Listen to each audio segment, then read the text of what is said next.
Welcome, everyone, to day 2 of bLU Talk's Amplify Your Message. I am your host, Laura Lake. And for those who have never come across bLU Talks before, bLU stands for Business, Life, and the Universe. And imagine TEDx meets Mind Valley meets Chicken Soup for the Soul, and they all got mushed together and had a little baby. That's basically what bLU Talks is. So a little bit about me. I love to talk about courageous connection because I have done all the right things. I've listened to all the, you should do this, here's this process.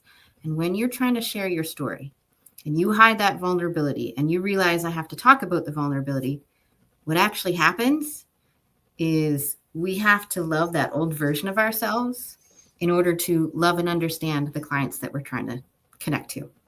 So we don't find clients, we create them through courageous connection because, oh my God, trying to get to know that old version of us, that takes massive courage. Massive courage. So I applaud everybody that's doing that. Paul, can you tell us a little bit about you so that we know where you're coming from with your questions and stories? Absolutely. Thank you so much for allowing me to be here, Laura. This is absolutely fantastic. I am just enthralled and majorly excited. My first opportunity to be here amplifying my message with intrigue and curiosity to the guests that you have. I am in the process of rebranding my business. Currently, it is known as the Living on Purpose coaching program. And that is what I found I needed to do for me to be here present today was learn to live my life on purpose and make the choices that drive me and direct me forward correctly. I had a past, and as many people go through, is living by default. Right? We get up and every morning we have to go to work. We have these bills to pay, but a sudden switch of attitude or perspective puts me into I get to go to work. And I'm privileged to do that because I actually have a job, and with what's going on in the world and the way people struggle with that right now, find the blessing, find the abundance, and find the joy in the fact that I get to be alive today. So that was my whole thing in living on purpose and taking strides forward. I am a law of attraction coach. I'm a professional speaker, entertainer, commentator. I'm, as I say, just in the process of rebranding and bringing to light Paul Brent's wisdom well. And through that, it's here. I'm curious. I want to know more about people. Let's learn wisdom. This is how we share. This is how we connect. Your energizing connections is just fabulous. It's right up the alley for me. And I'm excited again to be here. So thank you very much for allowing me. I've got a great opportunity to be present with you today. And as the law of attraction had, the invitation was put out, I said, yes, I would be very interested in being a co-host with you. And the wheels turned, the cosmos lined it up. And here we are today. I actually have a day off work. By daytime job, I am a yard manager to delivery person for a farm equipment dealership. And I help the world keep moving forward by making sure that the farmers have their tools to bring us food. And I'm very honored to be able to do that. And I grew up on a farm. So that's my story. I mean, I've got so much to share. That's the wisdom well. And I can talk on for hours because, I'm one of those guys that loves the sound of my own voice. I play with it all the time just to make sure that I'm not that same boring guy that's always there. So, awesome. Anyway. So we have our first guest behind the scenes. Darius, just give me a thumbs up if you're ready to join us. Awesome. Welcome, Darius. Good to see you again. Laura, Paul, pleasure. Great to be here. Hello, Darius. Great to meet you. It's a pleasure. So I think you know the drill by now. My little secret question that's not so secret, but oh so fun for me. So Darius, I'm going to ask you the same thing I ask everyone for research purposes and because it adds to the conversation. If you could have other people describe you in 3 words, what would you love those 3 words to be? My nickname, daring, dangerous, and destructive. Daring, dangerous, and destructive? Triple D. Darius. Okay. So the follow-up. Okay, one more follow-up, Paula, then we'll get into everything else. So Darius, the obvious follow-up to this is how do those 3 words, daring, dangerous, and destructive, how do they play a role in the key message that you have for people? Then we'll go everywhere else. Daring is because I am the craziest character that you can imagine, from not being able to swim and getting on jet ski and trying to boat, but not knowing how to swim. Number one. Dangerous because I love speed. I'm a speed junkie. So fast cars and the whole 9 yards. They're from fast cars to fast ladies. Same thing. And as far as destructive, I earned that nickname because I am the demo guy. So I think Paul can relate to this. I take a sledgehammer and I go into a building, and when I get finished, it's done. Darius Sometimes the collapsing wall. That's right. So you see that sledgehammer in the background there. I'm the guy that goes in there and goes to town. Yeah. Oh, yeah. Wiggle your head just a little. There you go. Of course, that's just his warm-up hammer. He uses this really big one when he's getting serious. Oh, yeah. The Thor hammer. Mm-hmm. That's right. Yeah. Before I knew that, I had one downstairs. That's it. That's it. Does it work when you stick your hand out and it comes to you? Oh, yeah. Well, if I tell my daughter, like, give a little eyeball, then she'll bring it. Perfect. So, Darius, can you tell us a little bit about what you do now? So you have lots of different backgrounds that kind of merge together with the daring, the dangerous, and the destructive. Can you give us like a copy-paste version that's easy to share with other people that tells us what it is that you do with people? I'll give you my 3-minute spiel real quickly, elevator pitch. I'm a real estate developer by trade, and I got into the real estate business after being fired from a bank. And so from there, I went off into real estate, buying multifamily homes. The first series I bought didn't go so well, so I lost everything on that one. Then came back harder, started buying things, started getting involved in partnerships. Now we have almost 100,000 units in partnership. Wow. In addition to that, it is the construction side of things, doing demo and so forth. Now I'm buying more construction companies, planning on going overseas, because right now Africa, India are going to be the next developed markets versus developing developed markets. Almost 10 billion people potentially speaking in those markets. So that's a huge economy. Outside that, I got off into basically executive coaching and dealing with coaching and dealing with individuals that were going through things, because I found so many people were going through the struggles, and they were saying these wonderful things like, oh, the power words, oh, the power this, the power that. I'm like, no. Entrepreneurs not quite like that. It's like a building. When you got to rehab a building, you got to tear all the guts out. So one of my programs is a no bullshit policy, where you have to go through tearing yourself apart and dealing with the problems that you have. And so the fluff, I don't deal with the fluff. I tell them I'm not for everybody, because I come at you hard, I come at you hardcore, and I come at you and have you face the problems that you've been dealing with for years. And most people want to hide from them. So that's how I kind of got into it, by dealing with people that were hiding from their problems, because you're on my job site and half the job's not done. So I got to go in there screaming, yelling, ranting, and raving. And then I find out, oh, you got a problem at home. Why didn't you come to me and tell me? So then we got to go through this whole process. So that's how I got into it. Ooh, okay. And I got into it for free. Nobody was paying. Let me be very clear. Nobody was paying. I was dealing with their problems, and nobody was paying. So paying came years later. Yes. Right. The worksite therapist, just making sure that the job was going on and everybody was safe and the head was in the game. Mm-hmm. Very interesting perspective. Because you can't be on top of that crane, and you can't be on that scaffold, and your mind is back home because your lady gave you some issues. The baby's got problems. Your mind's got to be there, because one slight mistake can cost millions of dollars, if not your life. Completely. Well, I remember one day where I copy pasted a note on one of my drawings, because I did architecture for 15 years. I forgot to edit that note, and it cost us $150,000. We bought the wrong product, and I was like, That's right. Oh. That's it. And I can relate in that with quality control way back in the day. So by trade, I'm a bricklayer. And in that, I got into quality control. And it's funny, you go all the way back and looking at an anchor or something, or a bond, and the whole thing falls apart because of a carelessness. And right to the focus, you say somebody's mind was elsewhere. So, wow. Yep. So Darius, I want to go back a little further. What inspired you to get into real estate and construction? Being broke. Very simple. Being broke. The motivator of all, right? Yeah. Because this is the easiest way that I figured out. Somebody else is paying your bills. So if I can manage to get the down payment to get the house, somebody has to pay the note. And I can ultimately go in there and live if I need to. So if I get into bad straits, my thing was I can go in there and live. Somebody else is paying the rent, or maybe I have to come up with minimal. So there were 3 things that I realized, somebody else is paying the rent. 2, if you don't want to work hard, real estate is the game. And 3, this is where you can put everything in. And I'm a collector. I collect art. music and the whole 9 yards. So I had a huge garage in the back to put everything in, so kind of fit. And fast cars. Mm-hmm. Mm-hmm. Okay. I don't repair them, but like to collect them. Okay. 69 Mustang, Chevelle, so 9 yards. I'm that hot rod junkie. Excellent.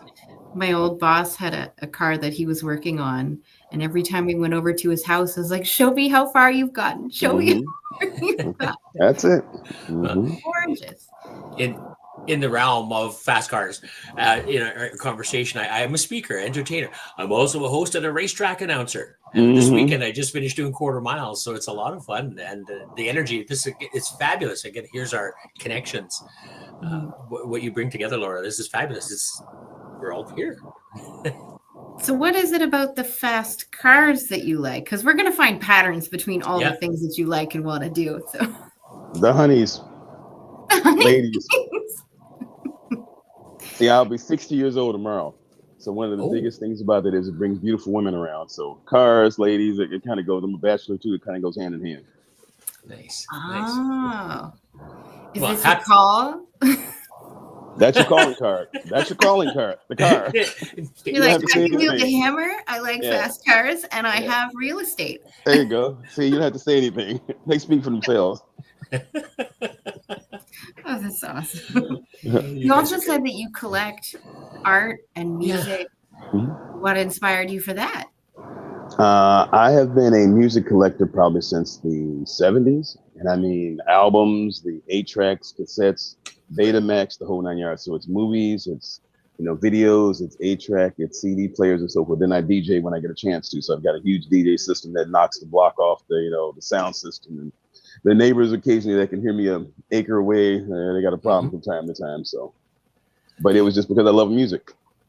That's very cool. Does this mean that you're also the neighborhood party coordinator? Well, they don't like the parties. They don't like the boom, boom, boom, boom. No, they don't like the parties. Trust me. You're not the karaoke guy, though. No. We don't sing. No. So I want to go back again. You mentioned you got into real estate because of financial hardship. And I know that many people are in that predicament and that situation right now. So can you give us any sort of insight for those who may feel stuck into what motivated you to do something, to choose something, to decide and commit?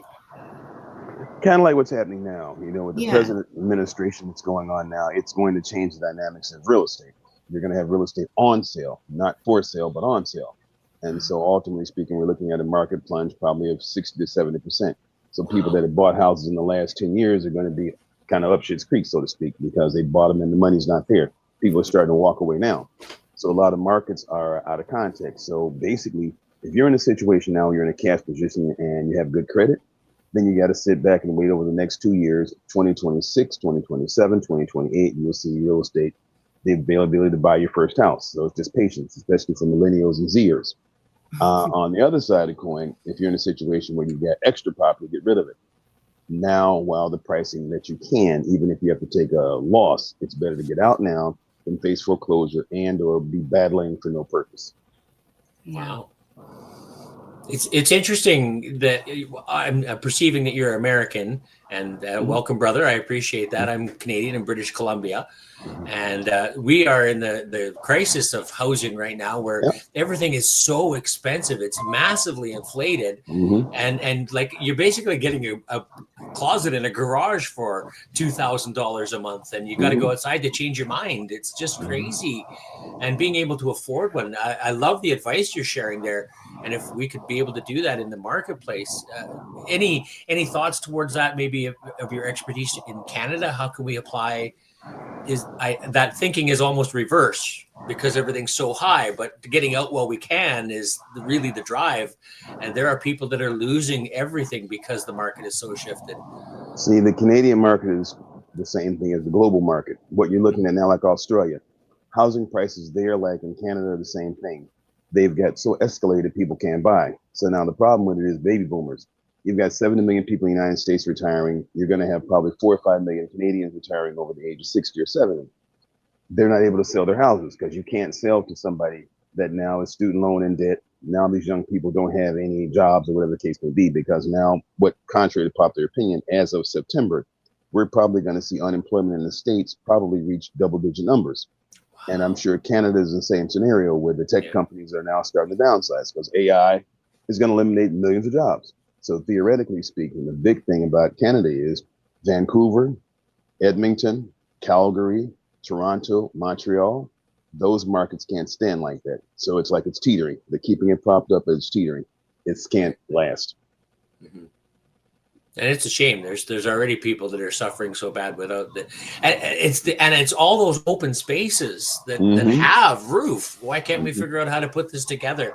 You know, we've got the people being brought into the country that need places to live, and I'm totally supportive of that. But why are we putting them up in hotels and spending extra money when there's available places that we could, rent or find some way to purchase in there? And that's the big thing you're addressing, and I appreciate you helping people find that. See, the problem with the whole immigration issue, both in the States and both in Canada, it's not an immigration issue, it's a political issue, because the bottom line of it is it's a choice between defense and people. And I think everybody can read between the lines there. War makes money, people don't. Right. So you also mentioned executive coaching.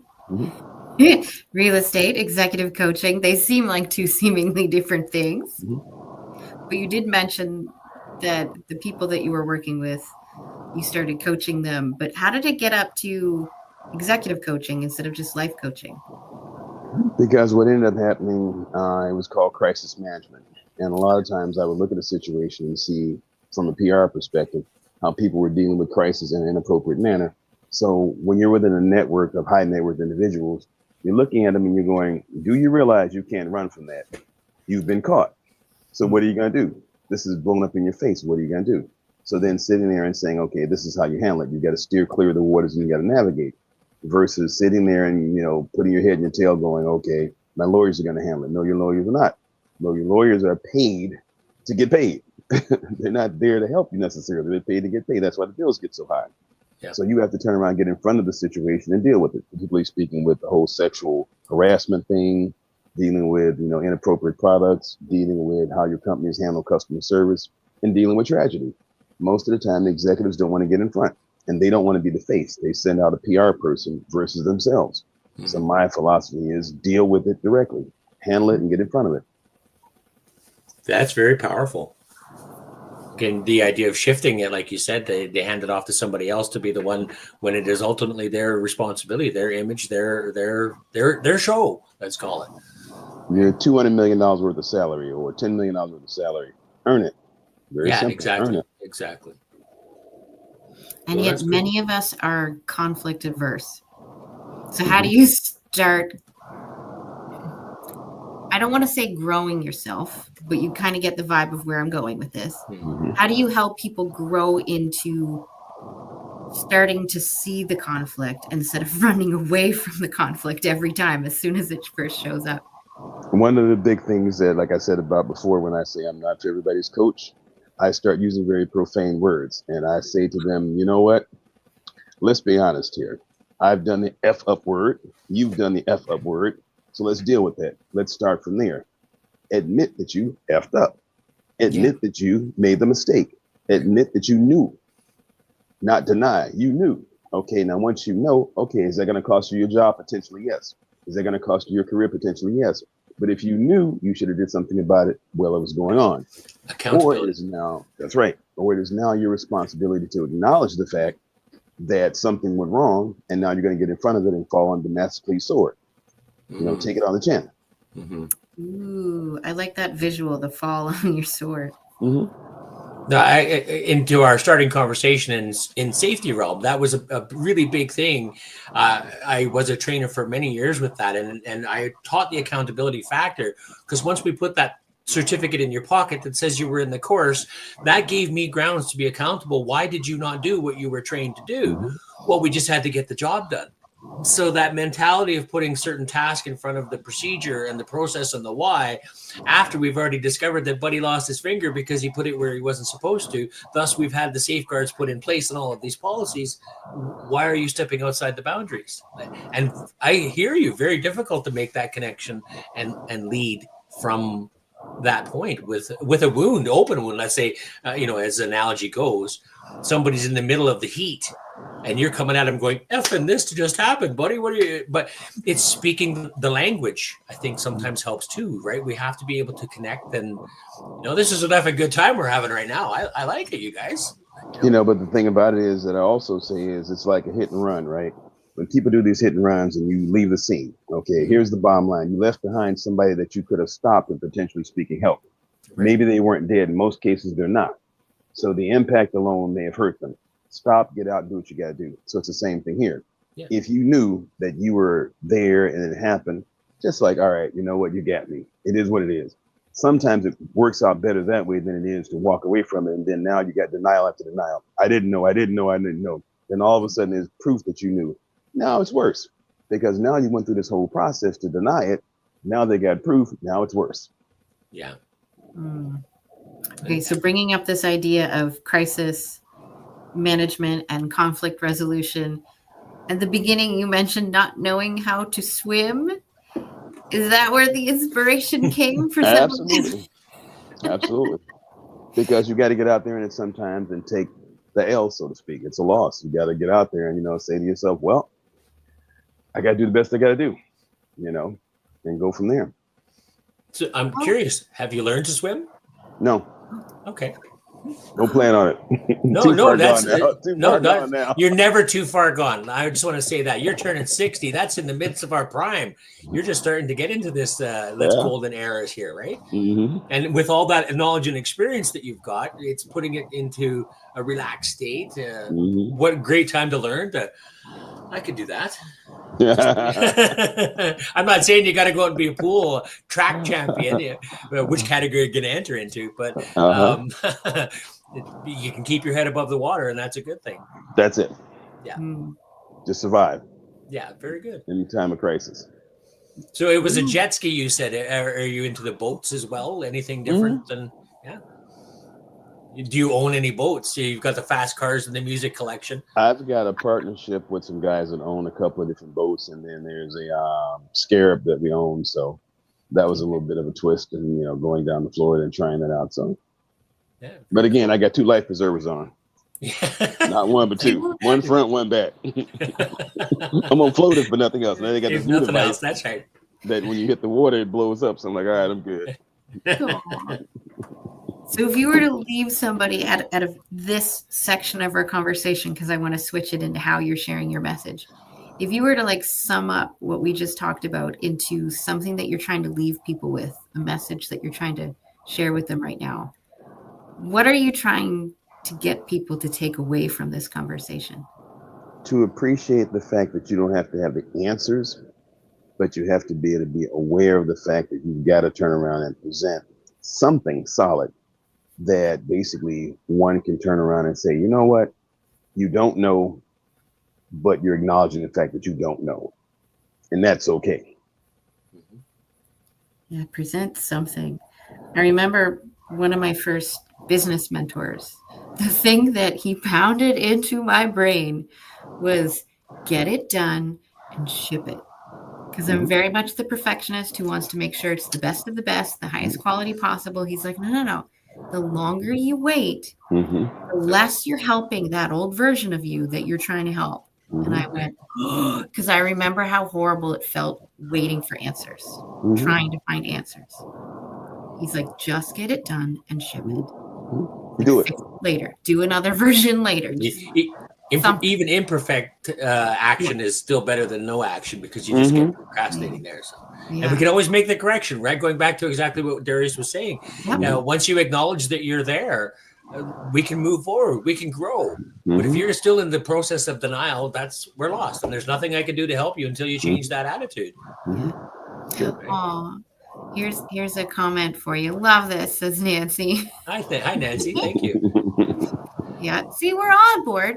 I wanted to shift this conversation a little into how you've decided to share your message. I have a series of warehouses full of notes, books. When I say books, I've written books, but never got published. When I say I've written them, I wrote them all up, typed them, Post-it notes, the whole 9 yards, and I've got containers full of that.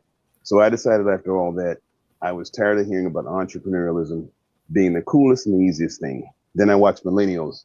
Oh, they're making millions of dollars. Let me tell you what happens before you get to the millions. Yeah. Let me tell you the problems that happen before you get there. Let me tell you about the payless paydays, the bounce checks, the bank calling, the FBI coming out because that wasn't your credit card, on and on and on. All those little things that you did to kite the business to keep it afloat that people don't talk about. So the influences are on the backs of those of us that went through the mud, if you want to call it the nitty gritty. So I wanted to talk about trauma and triumph over trauma because traumatically speaking, you're dealing with all these traumas. Right. Family doesn't like you. Friends don't like you. You don't have time for the wife. You don't have time for the husband. The kids hate you because you can't come to sports games. This is the reality of entrepreneurialism. Your vendors are threatening you. The landlord wants to close the doors on you. Reality check. No kidding. Yes. And finding that as a leader, a mentor in your own business world, you've faced the struggles and you've built. Is that part of your sharing with them as well? That just keep the endurance going and a positive thought that there is an outcome if you gear it that way. Or... My statement to them is just as simple as this: don't say you're giving up. Right. When you give up, that's the end of the day. So now you got to get in there and fight. So I use the terminology of the guerrilla entrepreneur. Are you prepared to do what guerrillas did in the Vietnam War? Are you prepared to be truly prepared for any situation and adjust to the terrain? I mean, when you walk into an urban terrain, and any soldier that's been in combat will say, it's wonderful when you're in an open battlefield, but when you get into an urban environment, there's somebody coming on the roof, there's somebody coming around the corner, you never know what you're going to get. So now being prepared for all those things, that's entrepreneurialism. That people make it seem so easy, but it's not. Right. Yeah. And that's what I'm talking about. Right. Relatable in the experience, right? That idea that we've all struggled through it. And when you get there, you think, man, it would have been easier just to keep that 9-to-5 job and just get up and go to work and get paid. But no, the reward, right? Once you've learned that struggle and you've made your way through it and forged and made the path, I really appreciate that concept you're putting in there. Do the work.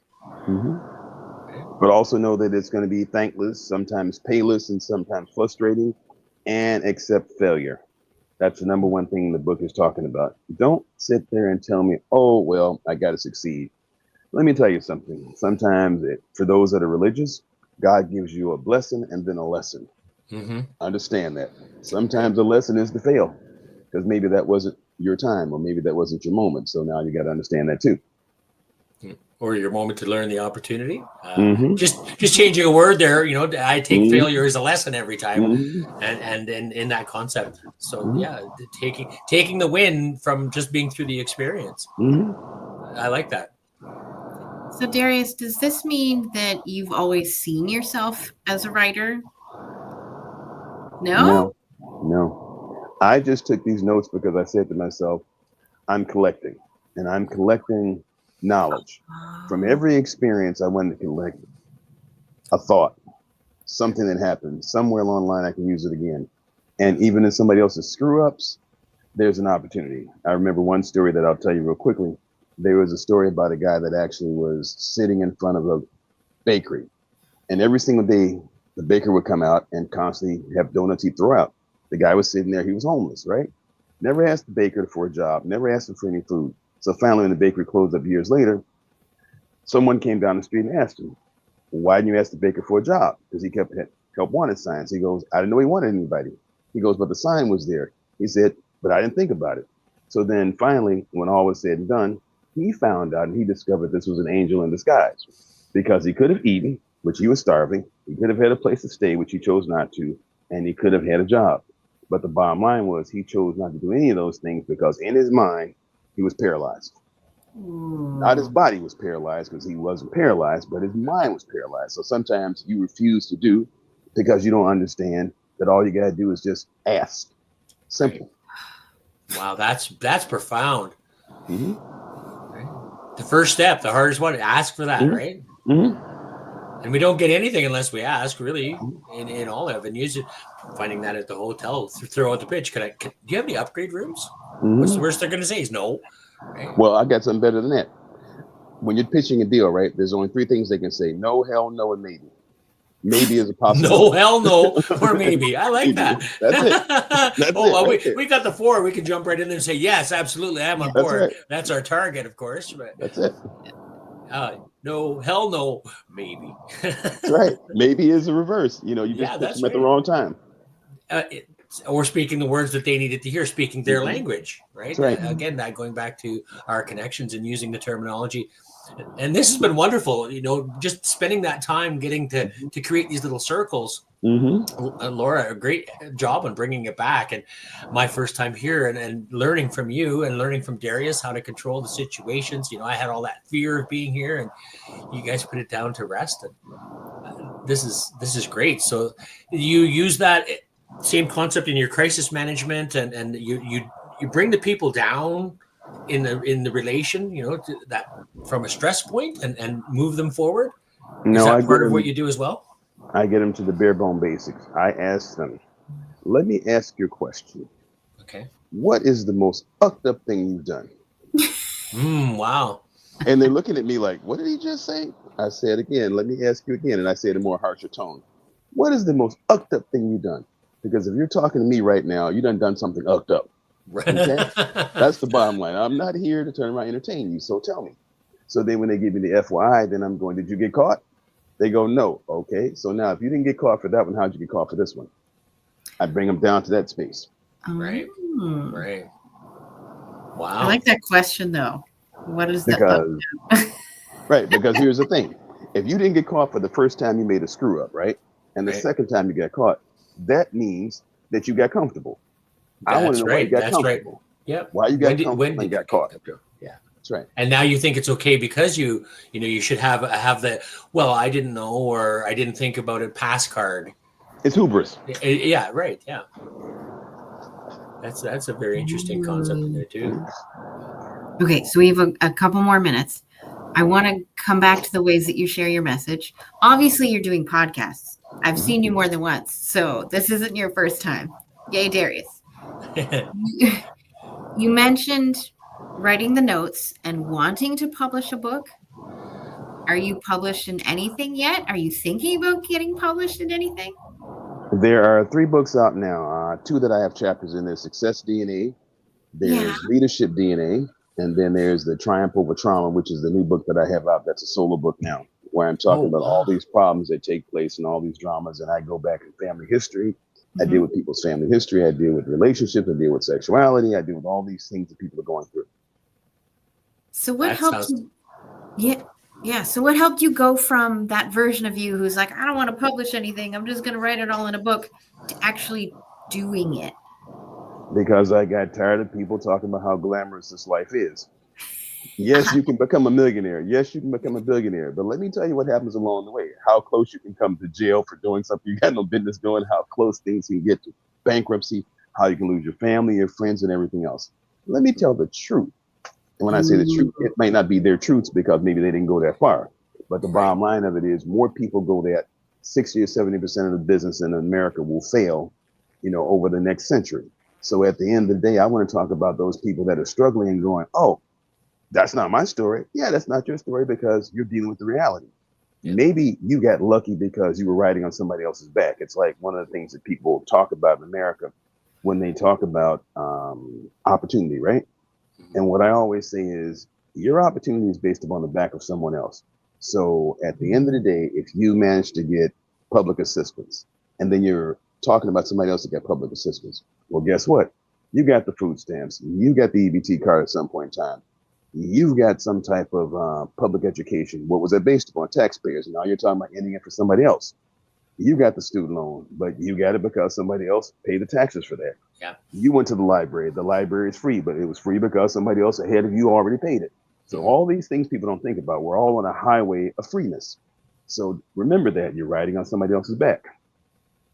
Oh, very much. Very much. So now you're inspiring me to write a book and give it to the library where it's just single page love notes. And every time you read the book, you're supposed to rip out a love note and keep it. Mm-hmm. So that everybody that goes to the library and reads that book finds something for them and takes it home with them. Mm-hmm. Worthwhile. Just throw it out there. A pre-written love notes for your partner. There's a whole book you could have. Just to put it on the shelf, take it out, rip it out. There you go. Sign your name to it. Because people need to really appreciate the fact that you're all riding on somebody else's back.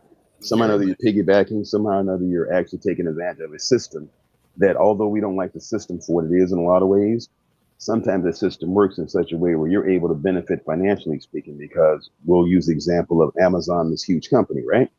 Amazon is benefiting because of Sears, because Sears' failure to actually buy Mr. Bezos out.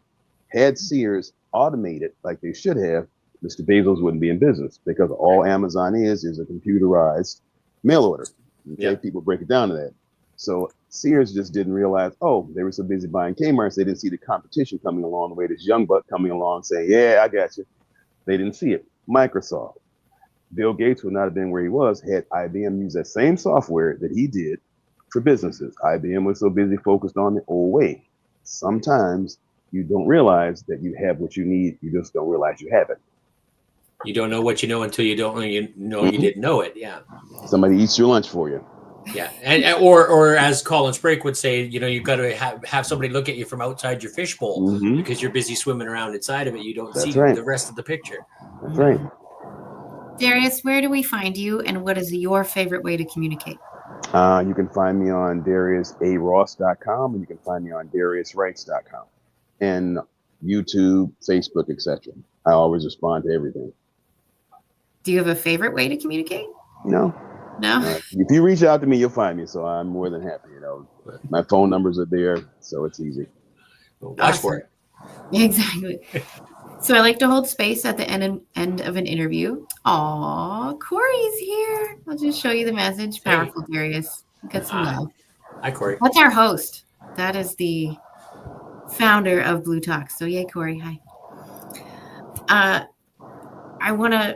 I like to hold space at the end of an interview, complete with tongue twisters, for anything that is on your mind or in your heart that you really needed to share. So what would you love to leave people with today? Understand that you actually have the capacity for greatness, but you've got to look around you and realize the greatness is right there. And sometimes the ideas that you have never materialize because of your own innate fears. Oh. Wow. Yeah. Capacity for greatness. Isn't that inner monologue so hard sometimes? Stop talking to people and start talking to yourself. Right. Because when you talk to people, they turn around and kill the idea. Yeah. I completely agree with that one. The more you talk it out, there's an adrenaline rush, right? When you have the idea and you start moving forward and you're building, and as long as you're taking steps, it's really good, and you keep moving. I found from experience that as I talk about it and share with you guys all the excitement about where I'm going, if I share it too many times, my body doesn't recognize the difference between actually processing and building and the thrill of just talking about it. And then when I get to where I haven't built it and the new wears off, then I don't have time to build it anymore. So then I sit in that regret of, I wish I had it, shoulda, coulda, woulda. So thank you very much, Darius, for bringing that forward. Or somebody shoots you down. They say something that completely decimates your mindset. And isn't it funny how that smallest word could do that to us? And you mentioned the difference of what happens when you become an entrepreneur. All the people that supported you as friends and family, coworkers, all of that beforehand, how many of them are left after, let's say, the first year of you deciding to be an entrepreneur? Right. I always say it this way. When your financial gain changes, you better change your zip code, because the people that were in your old zip code are not going to be the same people that should be in your new zip code. Yeah. But that's why it's also so important to get to know other people, not just in your industry for networking, but in other industries. Who are the people that have the same lifestyle that you want, identity that you want, circles that you want, goals that you want? The birds of a Find feather. yourself with those people. Yeah. So Darius, I want to say thank you so much for joining us. Pleasure. Always a pleasure. Yes. Thank you, Darius. I appreciate it. Nice to meet you. Definitely pleasure. So I will call this the official close to the interview portion. Thank you. Thank you. Now, I do invite you to stick around for the next, we have like 4.5 minutes, because I like to do a little reflection and recap. I'm going to start with, let's go with Paul this time. Paul, tell us something that stood out to you in our conversation with Darius today. Well, I really think that in his approach to people and bringing that question of, so what's the biggest thing you've effed up on? That is a connection point for me, and it reminded me that we all have that background. I wish I hadn't done this. The self-talk, and it's usually in that realm of I did this so bad and I can't get it. So when you address it, and that made me jump right back to it, because you asked the question, wow, I never thought of it that way, because it was a total distraction up until that moment. And when you asked me, you brought me into the current moment as opposed to being back there. So that was really cool. Darius, what about you? What's something that stood out to you in our conversation today? I think the biggest thing is just being able to hear yourself and hear what you say to people and the responses. I mean, you both gave me the responses that I get from people. It's like, for a moment, it's like a shock, then it's like a laughter. And then when they have to answer the question, because I follow up with like, okay, let's get past the bullshit. Yeah. I want to hear what you did wrong. Did you get caught for it? Right. If you didn't get caught for it, then what's the problem? And especially if it's something they did that I know is questionable, or I know it, in the legality of it. I have a library on the side of my desk there that's Westlaw. And I pull it out and I go, okay, now let's see how much time you would have gotten for that. Let's flip through here.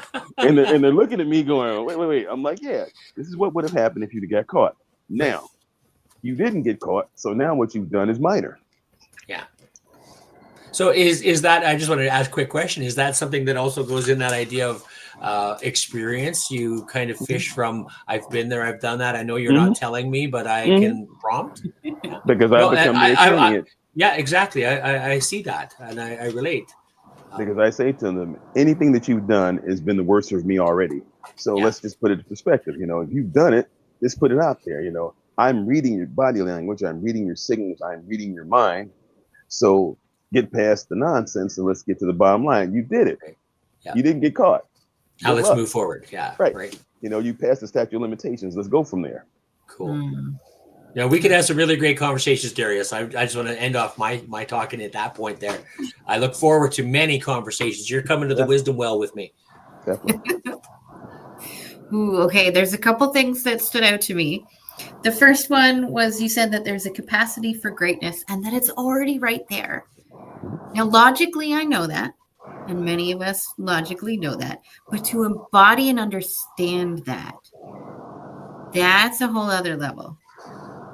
Like, I think of the great version of me as the past version of me before PTSD, before the major health issues. But at the same time, it's still there. It's still me. It's not like I have to go back and revert to old versions in order to get that greatness back. I can just allow it now. And logically, I know, but I still have to practice that today. Yeah.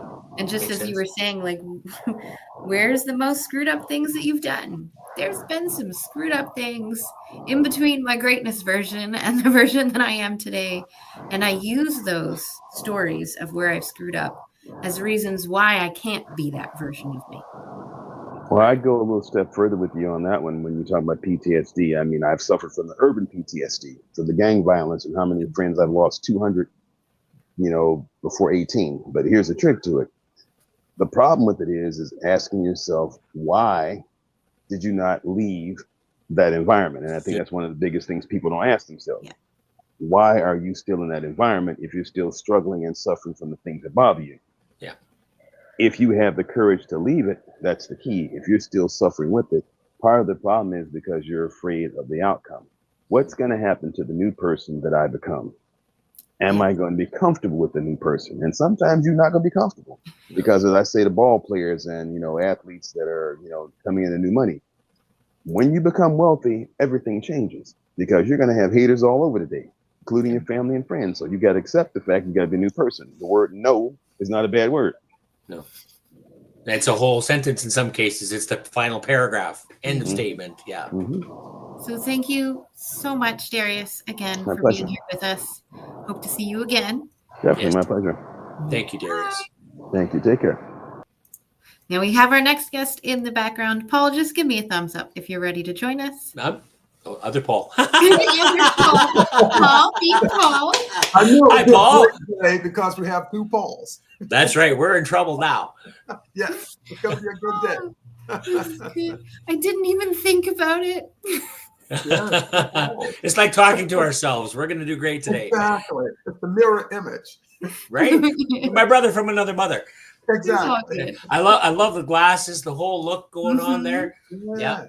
And I'll say this real quick. I named my daughter Paula and my son Paul Jr. So there you have it. Oh, very good. One is in trouble, we're all in trouble. Yeah, that's right. We'll just have a group chat now. Bring them in. Bring them all in. Yeah. So, Paul, I love the silliness, but I love to also start with a question just to shake things up so that I don't get your pre-programmed elevator responses. Got it. And I also want to get to know who you are behind your business, behind your message. So, Paul, here's my opening question, which is also a research question.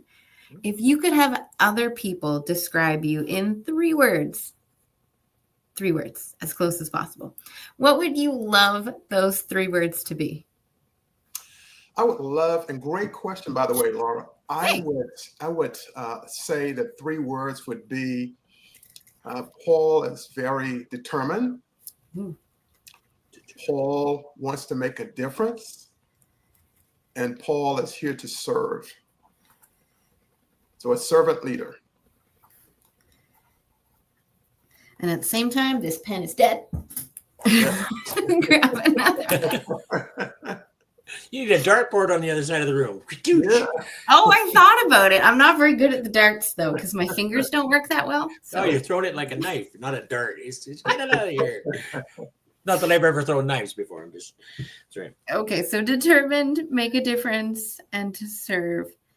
The obvious follow-up question is, how do these 3 words, and I'll repeat them again, that you're determined, you make a difference, and that you like to serve or a service leader, how do they play a key role in the message that you have for people? Fantastic question. And when I add them all up in this trinity, it really comes back to when I was growing up. I was 10 years old, and that's when I actually started working. My parents were factory workers, and they came up with this side hustle. Back then, it wasn't called a side hustle. It was just they would open up a community grocery store. And I was happy, jumping for joy, until my father volunteered me because, Paul, no, I did not raise my hand. Voluntold. Yes.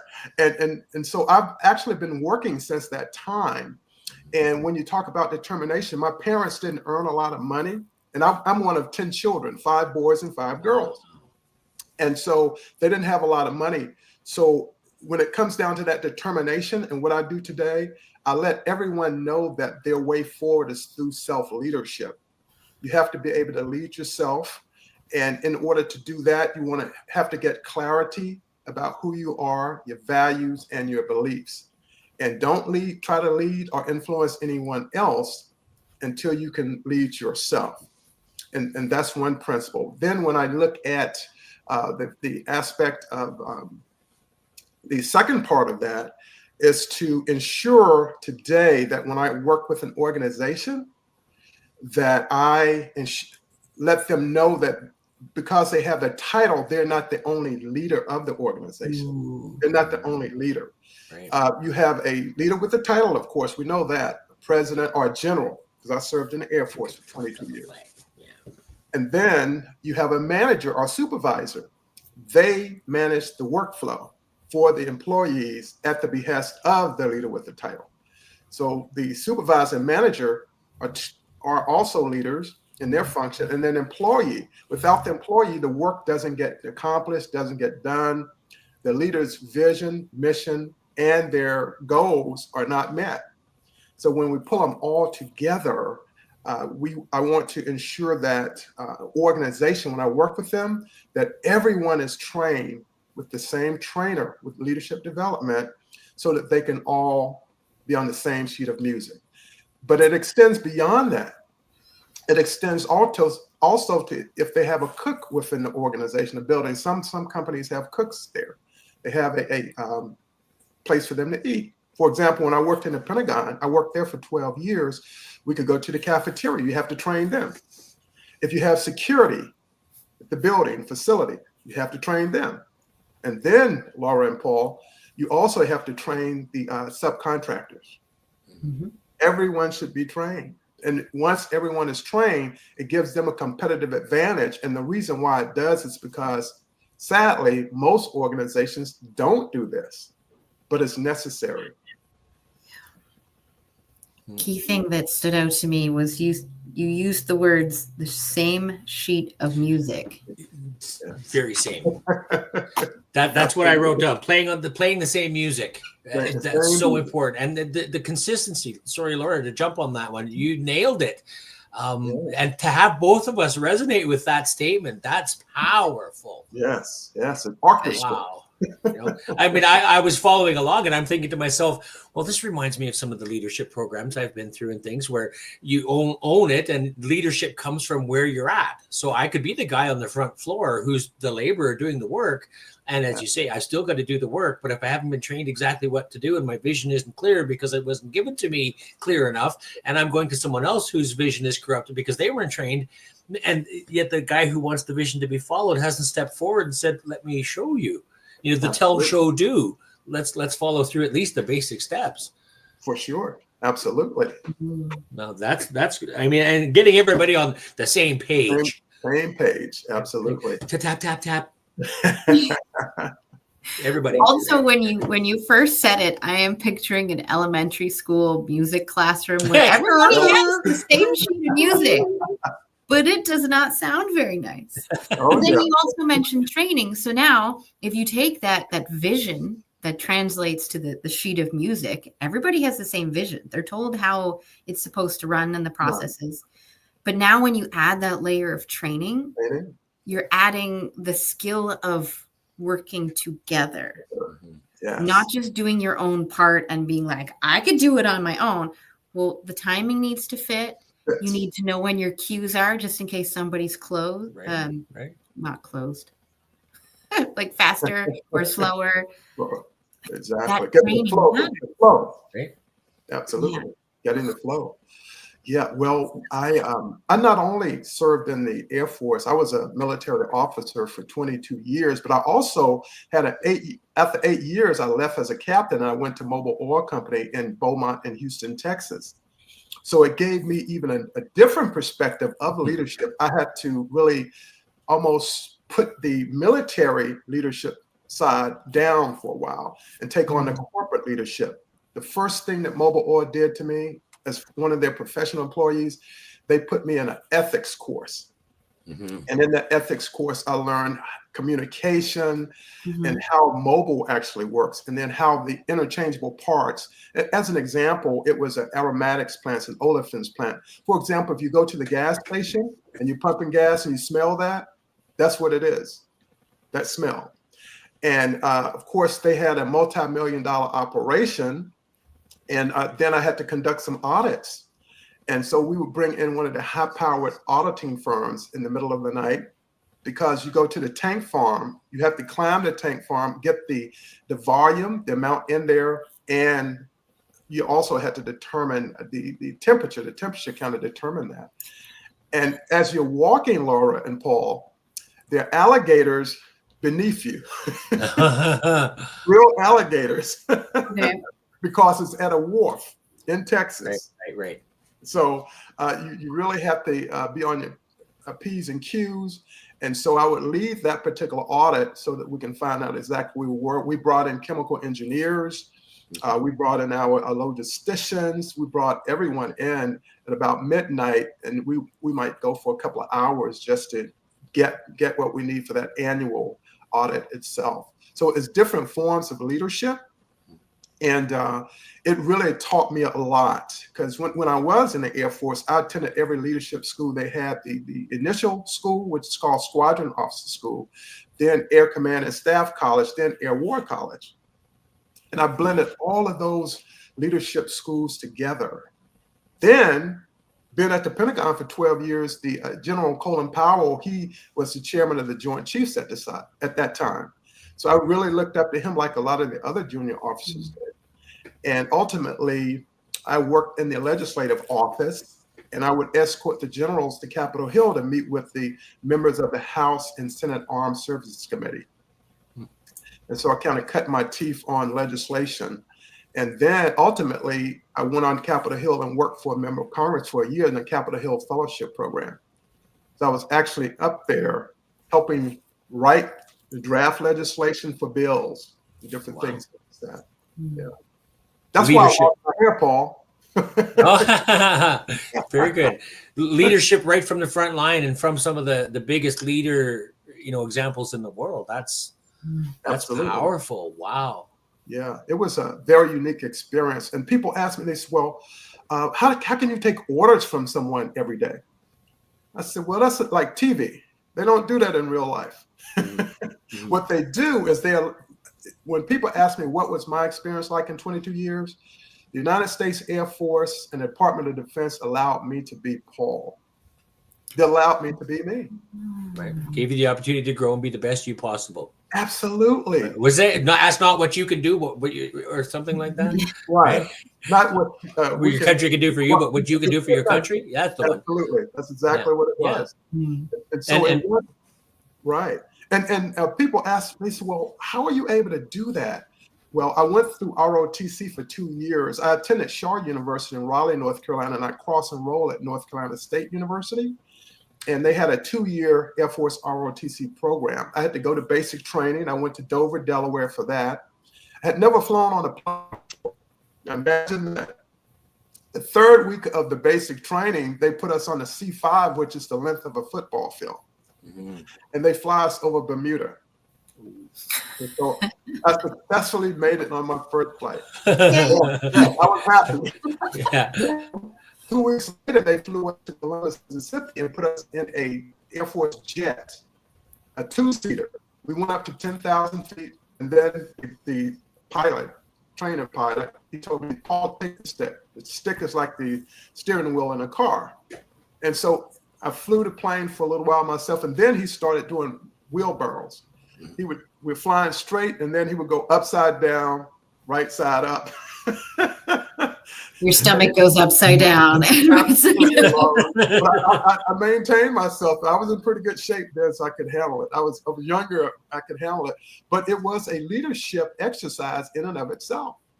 Mm-hmm. Because you have communication skills. You have to be very disciplined. You have to really listen to what they're talking about from the control tower as you're flying this plane. And then deep down inside, you're praying, oh, please let us make it back to the ground. The silent prayer. The silent prayer. Right? Absolutely.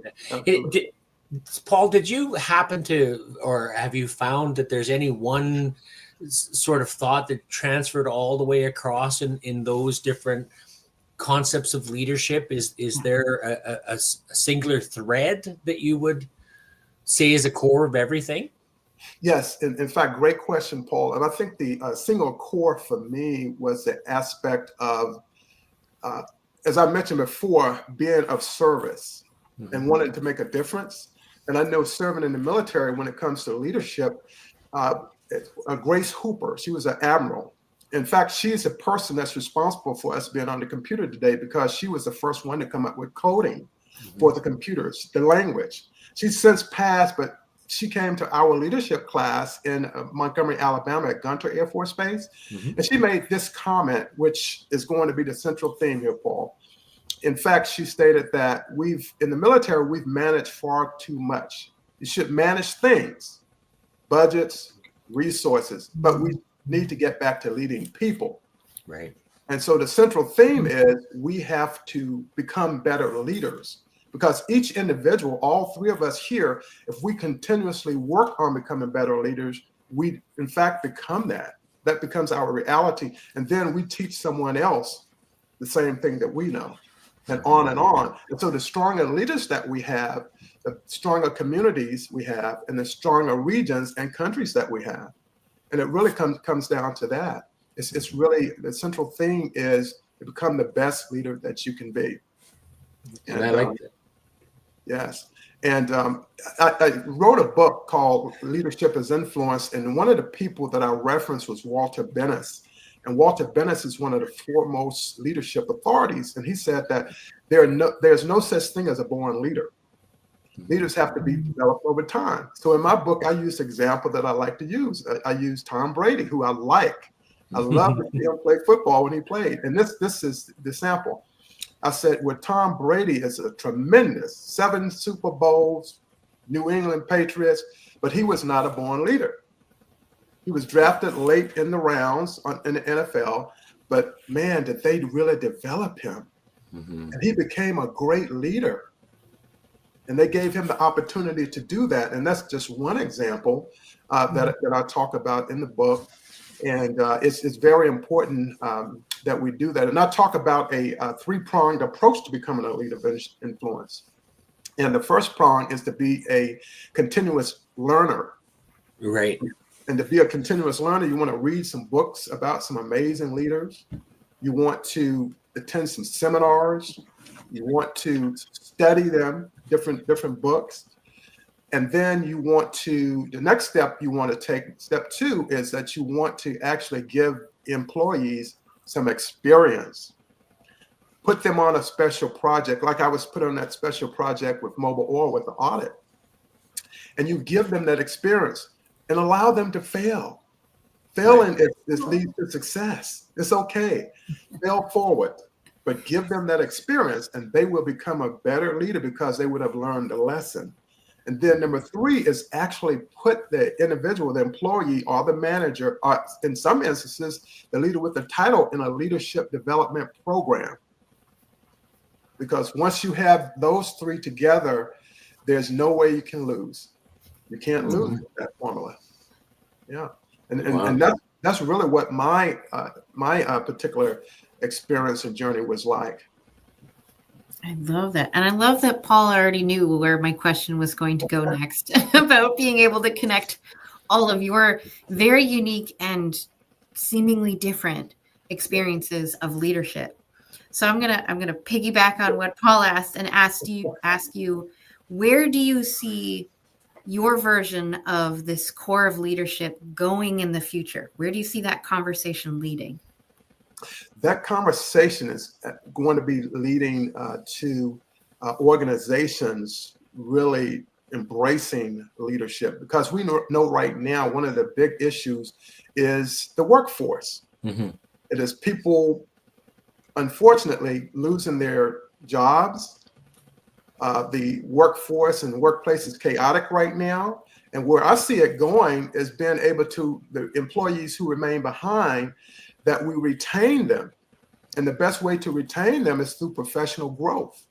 By putting them in leadership development courses, communications courses, negotiating courses, and even more. Because to me, that's the most important part. Without the employees who are leaders, you really can't manage your company. And we know right now, we can just use an example of farms. Farming is the most important aspect of any country. It truly is. If you can't eat, you can't fight. That's the way we say it in the military. Yeah. You have to be able, and now we know that we're losing these employees, and the farmers are about to lose their farms. And that's just one example. And then the automobile industry, the same thing. They're losing employees. And a lot of it is just in terms of, can they make that adjustment? And that takes leadership decision. Can they make that adjustment to retain and maintain their business operations? Because right now, small business is the dominant business in this country. It's just a lot of them.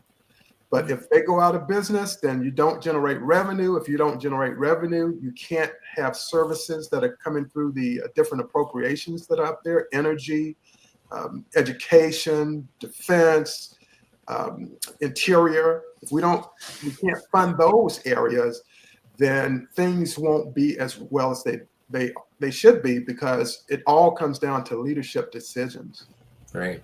Do you think that there's anything in that leadership realm? I mean, in the workforce, we've got so many inexperienced people now that need a job, and we're so strapped in needing good employees. I've seen a mass migration of people leaving the workforce or become entrepreneurs because of this new wave that we're going through. Absolutely. And it's created this vacancy where the new upcoming generations are filling those gaps, but they don't have the work experience, which goes right back into your leadership training, making sure that everybody's got the same, even the desire to be here to put in an honest day's work and do your job. Absolutely. Right?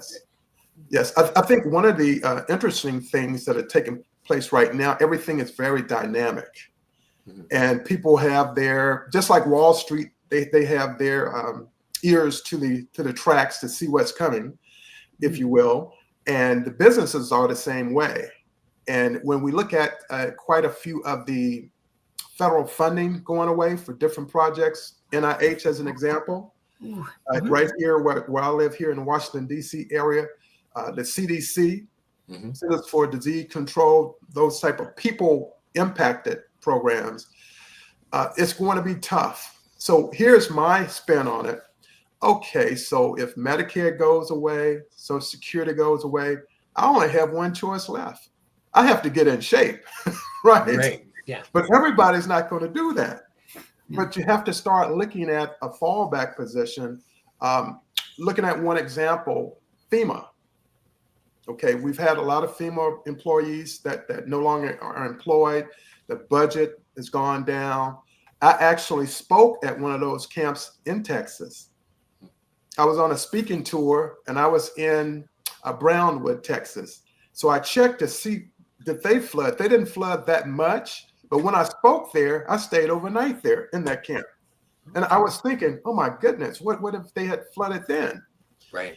And so when we start looking at the different items and different categories of work that we have to protect it.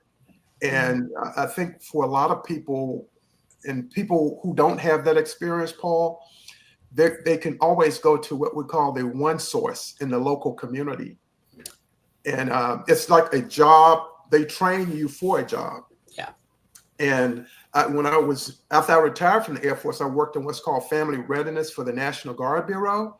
So if we had some soldiers or airmen who were deployed, let's say to Iraq and Afghanistan, we had a program set up that helped. If they needed food, we would get them food. If they needed someone to assist some counseling, if one of the children had a problem, so they put me on a 12-city speaking tour, and I went to speak to the families about resilience and how they could make it in the absence of their loved one who was serving in the military. And sometimes it was both parents. Wow. So it put a lot of burden on the grandparents or the guardians there. So, but the community one source, you can call them up locally. They exist in every community, and people can go there and they will pay jobs. And sometimes they will pay up to $40,000 if you was a teacher. If you're not certified to be a teacher, they would pay about $40,000 for you to be trained to become a teacher and get your certification and pass the tests and more. Nice. Wow. Look, your leadership thinking there, right? I know the analogy of people don't leave jobs, they leave bad management. Leave bad management. Mm-hmm. Right. Yes. And so I definitely see that link in there, that when you're training your team right from the beginning and everybody's on the same sheet of music and you've got the right conductor, and then you get the percussionists in there going, beating their own drum, and everything just goes sideways. Well, I have a keynote speech coming up Friday, and it's titled Lead Yourself First. Adversity demands self-leadership. And in this particular speech that I'm going to deliver Friday, which I've practiced 1,000 times, I talk about the fact that when someone runs into adversity, that there are 3 things that they can do. Number one, they have to be resilient. And by being resilient, it means that they have changed their mindset and how they're going to approach the adversity that it's not a problem, that it's something we can work through. Mm. I think you froze for a moment. Yeah, no, I'm there with it. Absolutely. That's he's deep. This is really fabulous. I'm And so what happens with this resilience, what happens is that it prepares you. It helps you to recover, given that the adversity that you're facing at that time. And then the second part of that is self-awareness, being aware of who you are, what your values are, how you think, your thoughts, and your beliefs. So when we look at the different aspects of being able to overcome adversity, and this is in the workplace, if you can lean into the resilience, the self-awareness, and last but not least, emotional intelligence. Oh, EQ. Woo! There it is. EQ, because EQ helps one to identify with and control themselves, control their emotions, and so they'll be able to communicate clearly what the problem that they're experiencing. Mm-hmm. So when we look at this emotional intelligence, we have to be able to position ourselves to think it through. So if you add in the resilience, the self-awareness, and the emotional intelligence, that will help people to become victorious in spite of the quicksands of life that they may be experiencing at the time. I think you're in my brain, Paul. Because just this morning, before coming live, I was thinking to myself, I was like, what are those daily small habits that we can tell to entrepreneurs or people just getting started in business who don't have the financial backing, who are just kind of desperate to get started?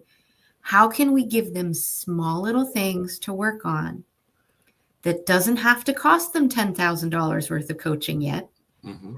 where they can start all of these practices and get some sort of experience with it, just like you mentioned earlier, so that they can get the funds to start paying for the $10,000 coaching. Well, I tell you, or the conference or whatever. Right. You asked the right person the right question. Earlier this year, I joined a couple of grant programs. One fizzled on me. Nothing really came out of it. But then I joined another grant program. And when I name this person, you're going to know who they are.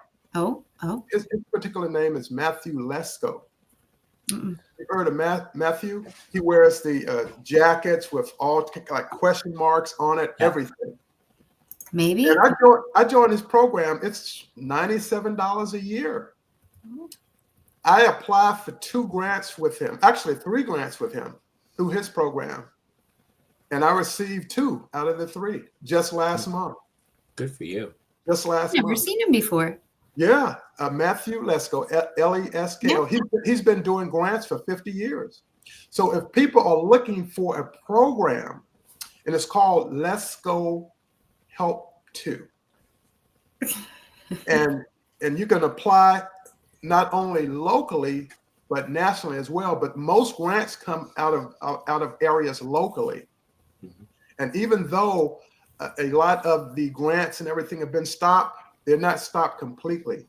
Mm-hmm. And on a 100% scale, 60% will try to get your money to pay for these grants, but 40% nonprofits and wealthy people, they will provide money. There are 40% of the country that still gives out grants. Mm-hmm. And Matthew Lesko calls that love.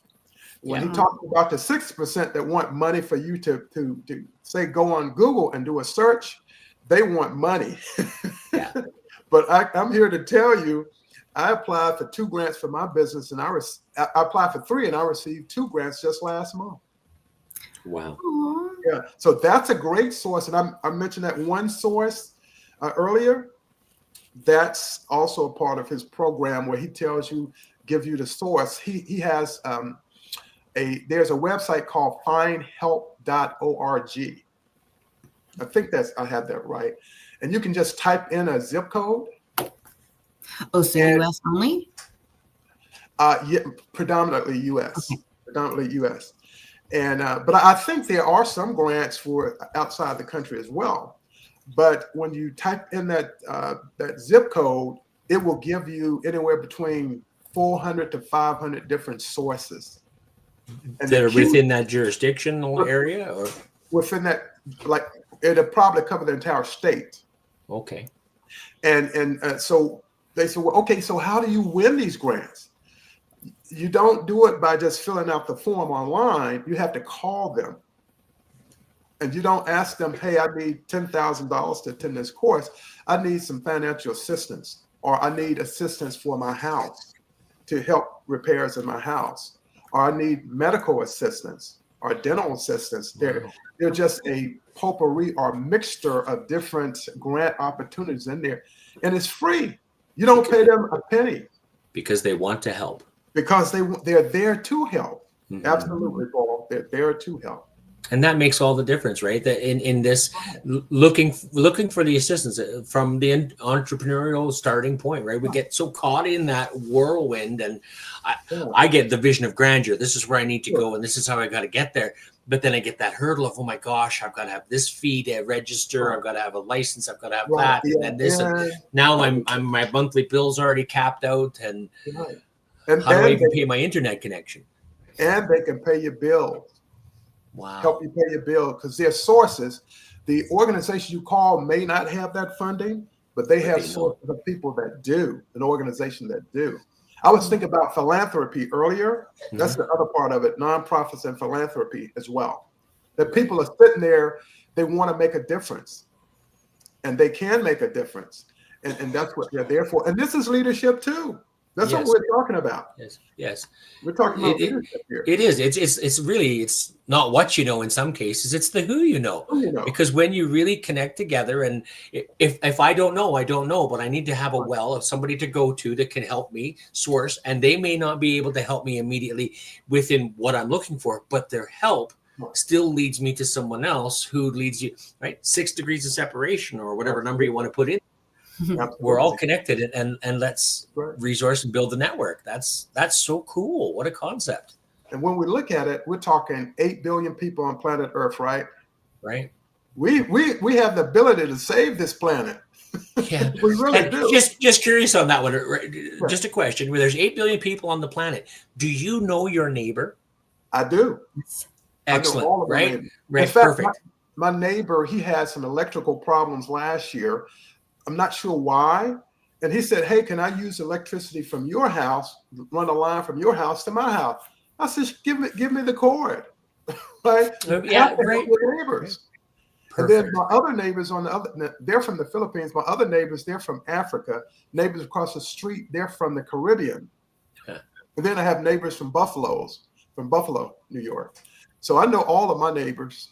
Mm-hmm. That's excellent. Yeah. And Laura, you were shaking your head. You knew yours too. Yeah. Like we only moved here a year and a half ago. I know all my neighbors. Yeah, and actually, my daughter was fundraising to go to Toronto last month. And so we spent all this school year going around every month saying hello to all the neighbors. And I made her come with me specifically to get to know our neighbors. Familiarity. Yeah. Well, and of course, you all know that with me growing up in a family, both my parents worked. They had strong work ethic. But I learned how to communicate. I had an older sister and we helped raise our younger sibling. So I know how to communicate. Mm-hmm. And dealing with people at such a young age, at 10 years old, you're busy doing your thing, and you have to speak. Like, we change the way we talk based on who we're associating with. If you're paying attention. Speak Absolutely. Their language, and you learn to speak adult or in the service industry, asking all the right questions at the right time. Yeah, so important. Yes, in fact, I have one funny story here. I want to just share that real quick, and I know you have to move forward. A couple minutes. Okay, I was about 12, and the bread delivery truck came that day. So after school, he met me. We went into the store, and he said, here's the invoice. So I went to the cash register to get the money out to pay him.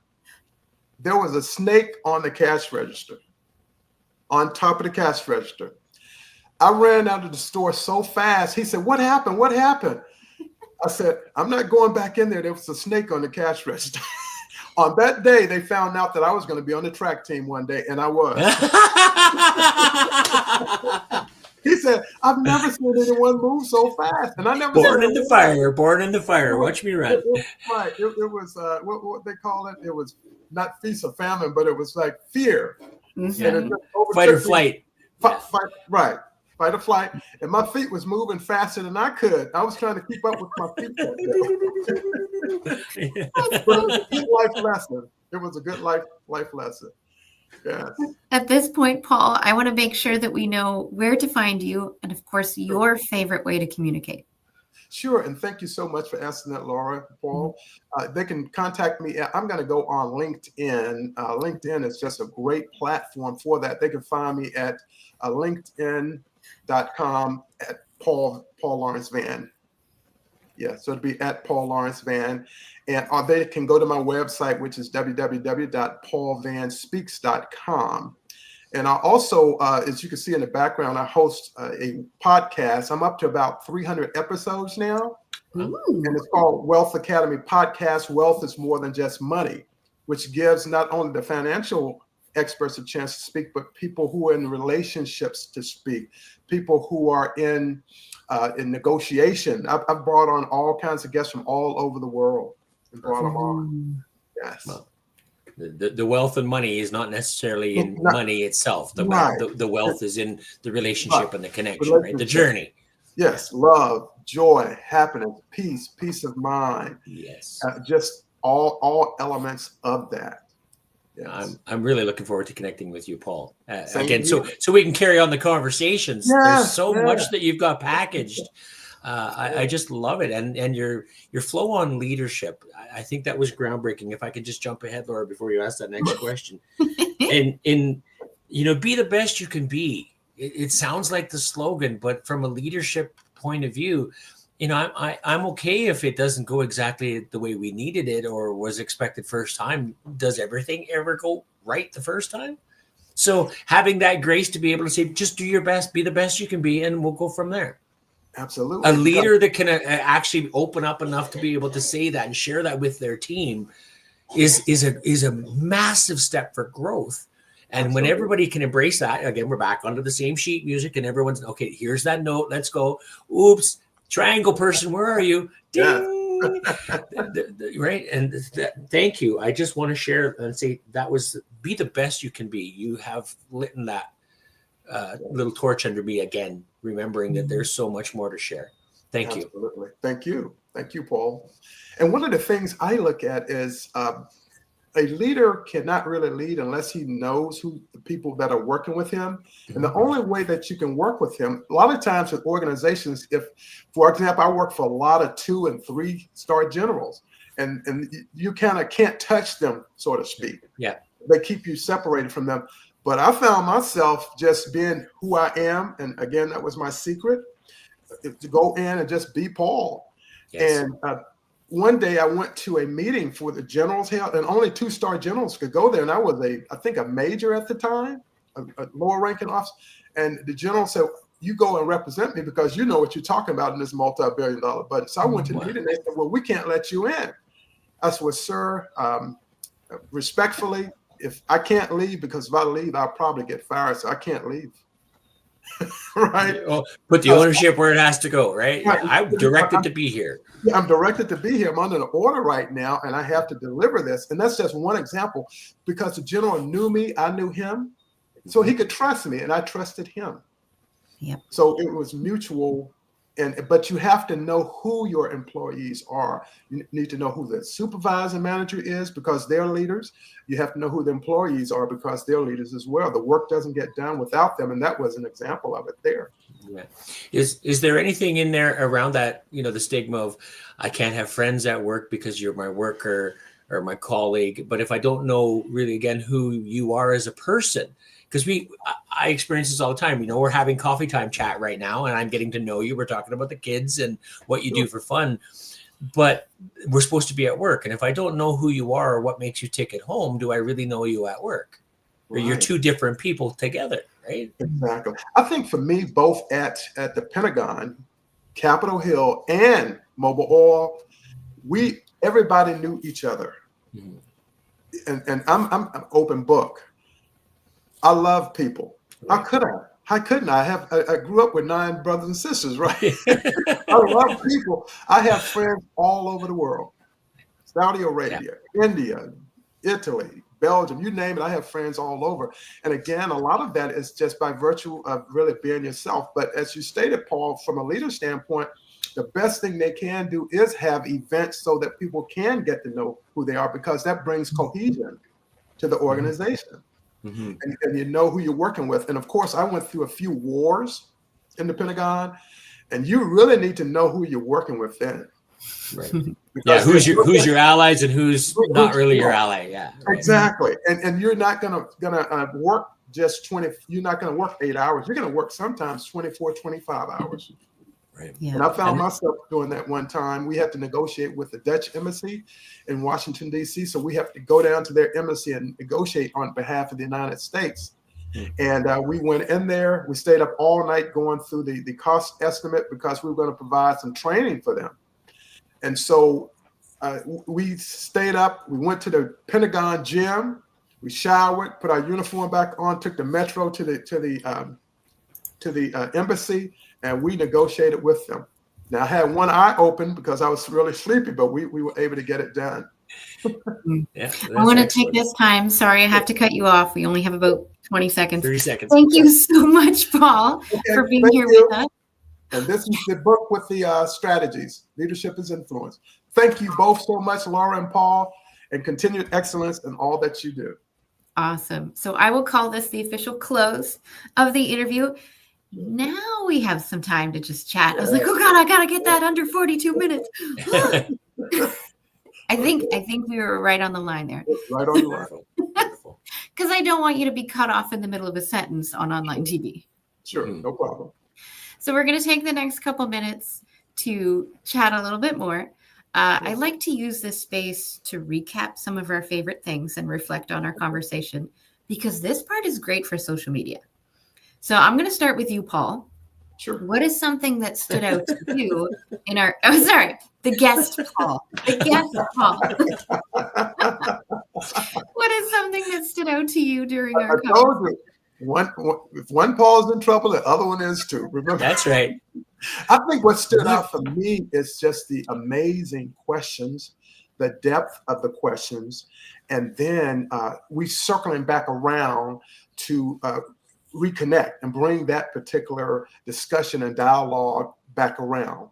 Mm-hmm. And that way it was feeding more into the viewers and the people who are listening on the archive as well. But I believe that is the wonderful questions that you asked me. And I tried to share things through the stories. Mm-hmm. And so that's part of what I did, kind of giving people a behind the scenes look at what this, that, or the other was like. And so, yeah, that was good. I was going to talk more about Capitol Hill, but I didn't. Well, we're trying to pull some of the political stuff out of it. But I get that when you're in politics and the military, it just kind of is there. It's kind of there. Yeah. And funny, as a speaker, the 3 things you're not supposed to talk about: politics, money, and religion. Here we are, right in the middle of most of it. Jump right in. But we're doing it in a nice way. Yes, right? Yeah. We do have to be careful, though. Yes, be careful. Yes, absolutely. Yeah. So then other Paul, co-host Paul, what is something that stood out to you? Well, you reminded me, I really like that, get everybody on the same page in the music, as that flowed through several times, and we began to play with it at the end, right? So thank you for leading the way you did. My questions were stimulated definitely by the fact that you were bringing up the desire to know more. And as a leader in communication, I think that is something when you can create that desire to learn and know more. Call it the curiosity, or and you started by simply asking the question, well, what do you think? And how do you perceive this? Right? Once we engage people that way, which you did, and I just love that, because the phrase that really sticks out, and you reminded me so dearly, thank you, is that we manage things and we lead people. Yes. And we have to lead by my Blue Talk speech is called walking the talk. Oh, right? So either you're walking and you're sharing your example, because it doesn't matter what I say. If I'm not genuinely walking and producing that I speak, then I'm just full of the air. Exactly. Right. So I think that was really great. You lead people by the example that you yourself will journey, and you have led, my friend. That's just I've had amazing. a good time. I had the opportunity to meet one of my favorite speaker, Zig Ziglar, at the Speakers Association event. He was my favorite. And with Zig, he was just a authentic individual, human being. You know, he had his faith. He was a man of faith. He loved his family. Years later, I interviewed his daughter, Julie. And Julie talks about the story that everyone looked up to Zig Ziglar. He was just an outstanding man. And she said, at the same time, I was struggling with alcohol for many, many years. And she almost had tears in my eyes. But she tells me, she said, well, there's that thing called redemption. And to me, that's really what life is all about. You get knocked down 7 times, you get up 8. Right. Yeah, and you were mentioning about surrounding yourself with people that lead you forward and things too. That's so important in that too. Yes. But I think the key for all of us when it comes to leadership is to be the example for others to follow. And I know with Laura and you, Paul, that we let our light shine so others can see what's possible for them. Got to be the beacon. Yeah. It's got to be the beacon. Absolutely. So Paul already took my takeaway, but I'm going to share something. Sorry. Come on, Paul. The other thing that stood out to me was you were talking about how to overcome adversity. And you said, number 1 is be resilient. Number 2 is self-awareness. And number 3 is your emotional quotient or your EQ. Absolutely. Yeah, right. My takeaway is that you and I need to have a deeper conversation that is recorded and absolutely about this stuff. So I will reach out to you, or you can reach out to me behind the scenes. I'll do that. We'll make that happen. I want to connect with Paul too. Yes, absolutely. I think we've got a lot to share together, and I would even be honored to have that conversation again, like we're having on my platform, the 3 of us, because we've already got an established rapport, and we can just continue to grow off of that. Before I get out of this one with you guys, Core Strengths, the SDI program, is one of the tools that I utilize for connections and communications, and it really helps you understand yourself. And you were speaking that EQ, and as soon as you said it, it went, in order for you to know that you're putting out there what you need, right? I can give you guys a presentation, the best to my ability that I think is right, but it's not your language, so it falls flat. And you don't pull it in, or I put too much into it. And my self-confidence, when I use that strength, because I am very confident, but if it's overpowered or overdone, then it's perceived as being arrogant. Correct. So being aware of that when I took that program, it just made me go, wow, that's how I'm perceived by the people I'm attempting to lead. I'm thinking I'm sharing this great self-confidence, but they're going, this guy's such an arrogant bastard, whatever, so just being aware of that, I would like to suggest, if you guys haven't checked it out, maybe have a look. And they do have a free link that you can take the assessment. And at least the last time I checked, they did.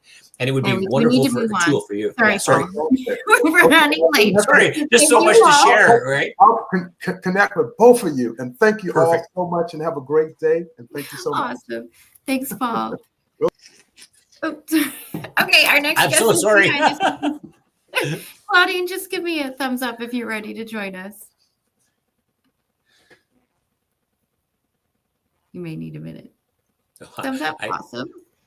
Welcome to the stage, Claudine. Oh, thank you. Thank you so much for having me today. Hello, Claudine. Great to have you here. I'm loving the color of your hair. It's very complimentary to your skin. It's very nice. Oh, yes. Actually, I had it in my dream. I had a dream when I was wearing this color. Yeah. So ever since that time, I'm like, okay, I'm just going to go for it. Yeah. Are you able to just adjust the camera down a little? Okay, I can do that. There we go. I was like, now it doesn't feel like you're a little floating head. and such an ensemble. Lovely. Thank you. We're just gonna love on you. That's all. Thank you. Thank you so much. I really, really appreciate it. Thank you very much. So I like to start off every interview just to shake things up a little bit, because I want to get to know you as a human being before the business, before the message. Okay. So here's my question, Claudine. If you could have other people describe you in 3 words, just 3, what would you love those 3 words to be? Wow. Perseverance, love, and caring. I can't write that fast. I missed the first one. You said love, caring, and perseverance. Oh, perseverance. Yes. That's one of those words I don't know how to spell. Yeah. Me too. I forgot how to spell it. That's what AI is for. It helps with all of that. Yes. So, Claudine, the obvious follow-up is, how do those words, perseverance, love, and caring, how do they play a key role in the core message that you have for people? Oh, wow. The key role. Yes. So the perseverance, actually, it comes from a place of, not giving up, not giving up no matter what, because we all started life expecting to reach our goals and destinies. But then somewhere along the way, things happen to us. Things that are unexpected, things just come from nowhere and happen to us. So when those things happen, what do? Do we just give up, or do we keep on pressing on? So I think there is no way to go back. For me, no way to go back. So we just need to press on with everything that we have inside of us. And sometimes we keep on pressing up until we feel like we don't even have the strength to keep on pressing. But we just need to put one more push day after day. So that's how I would describe the perseverance. If I remember the question that you gave me, you asked me.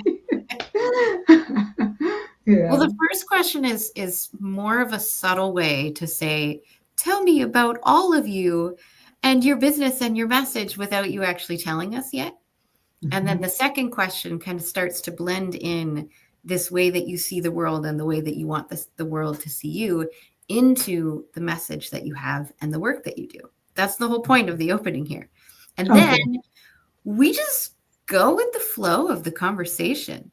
So you had mentioned not giving up no matter what, and that we need to give it everything that we have. Yes. My first thought was being pregnant and like giving birth, and they're like, one more push, and you're like, I'm exhausted. I can't relate. If you don't, you can't relate. Yeah. I know, Paul can't relate. But if you don't, like, there could be serious consequences. Exactly. And it's like you are at that point that there is no turning back. No turning back, yeah. No turning back. You just have to push. Even if it will cost you your breath, you just have to do it. So the same way I just spoke to at the bLU Talk last weekend. Good for you. Congratulations. Yes. Thank you.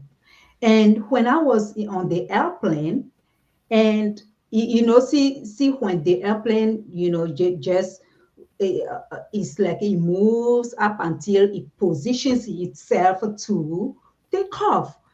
So while I was on that airplane, I'm like, okay, that's how it is in life. When it positioned itself, it started accelerating. There is no way to stop it. It has to go. Yeah. So the same way in our lives, things happened. You start life step by step, but then when something happens that wants to make you feel like discouraged, you feel like hopelessness, you feel like your whole world is turning dark, and the light of your world has switched off. What do? You just keep on going. Sometimes we don't even know where we're going, but we have to go, trusting that God is going to guide us. even in that dark moment, even in that dark place. I have this visual scenario that I play in my head when I talk to people about marketing and courageous connection and really those mess to message people, right? We have our own story and now we're trying to share because of it. I picture everyone in this deep, dark cave where everything is black and we can't see, and yet everyone's holding a candle. And if I can find that inner spark to light my candle, then I can go around and help light other people's candles. And now as a group, we have light and we can start to find the way out, but none of us really know where we're going. We're just trying things together, and together we're also making more light so that we can see and get to the result faster. I love what you just That's said. a great analogy. That's I just love it because the candle actually comes from inside of us. Inside. Yes, inside of us. What we tell ourselves in those moments. So, yes. So when we are in the dark place, we need to turn all the noise off and then get back into ourselves. What is that little voice telling us? What do we feel? What are we? What is our purpose? What can we do? How can we turn on the light inside of us? And then when we are obedient, because I feel like in those moments we hear the voice. The voice of God talks to us in those moments. And if we follow what he is telling us, then we will get on the other side. That's when we have the light laid on, and then to light the lights of other people around us. One of the first. Go ahead, Paul. I was going to say that reminds me of being aware of myself, my actions, and that if I want to help the others, I have to be willing to go inside and listen to that voice and accept it. Right. Yes. And that's sometimes going against my ego and arrogance of, well, that's not what I want to do. I want to do it this way. And that's, I feel you nailed with me, that struggle that's so deep in us. As soon as I've had a defeat, and I'm going to say it that way, something happened in life, it always comes up. How do you pull yourself back? Your perseverance. You're speaking to me right now. This is. Yeah, the key word that you said that just hit me was accepted. Like the voice speaks to you. Are you willing to accept it? Right. Are you willing to take actions? So that's where we can succeed or fail. Do you have any personal insight or way maybe that would be a tip to recognize that voice that's not me, that I should maybe perhaps try and listen to a little bit better? The voice of self-doubt comes in very easily, and it's definitely me going, or my past parents or somebody going bah, bah, bah. But to hear that clarity, and I'm seeking message, I'm seeking guidance, I'm seeking light. How do I know that the word, the sound, that message that I'm receiving now is the genuine source? Yes. So me personally, what I do is that I go to a place of prayer, because in a place of prayer is something about it that gives you some sort of clarity. And even though at that moment you still, or I still don't find the answer, the clear answer, I still hold on to it, because what the voice that I listen to, I know that he's going to provide the way for me. So, but this is the tricky part from my experience, okay? This is the tricky part. We might hear the voice, but the voice can be like so difficult. The voice can tell you something that you might think is so difficult to accomplish on your own. And everything around you is telling you that that is just impossible. See, but when we hold on and we cling to the Lord, me in my case is the Lord. When we hold on and we cling and we say that this is what the Lord is telling me, sooner or later, what you hear, what comes in your heart, what you feel in your heart, and you started believing in that, it's gonna come to pass. Right. Because I also believe that God is the one who put the desires in our hearts, because he designed us. We are all different, and he equips us with different talents, different personalities, and different things that we can do. What you can do may not be what I can do. Right. So because of that, you have your desires. So when he gives that desire in you, then he will give you the ability to fulfill it. But everything, sometimes things come our way to just discourage us that we still have what it takes to make that dream come to pass. What it takes to make that step to be able to help others. So, yes, so that's what I have to say for that. Okay. I was sort of gifted in that idea as well, where you said it, that, I'm asking, I'm hearing, and this is what I'd like to see happen, or that's the message I'm receiving, but it's not happening. We need to remember that God's will, God's time is a little bit different than ours, perhaps. Patience, not only perseverance, but the patience. I think they kind of go hand in hand. Is that a good perception from my side on?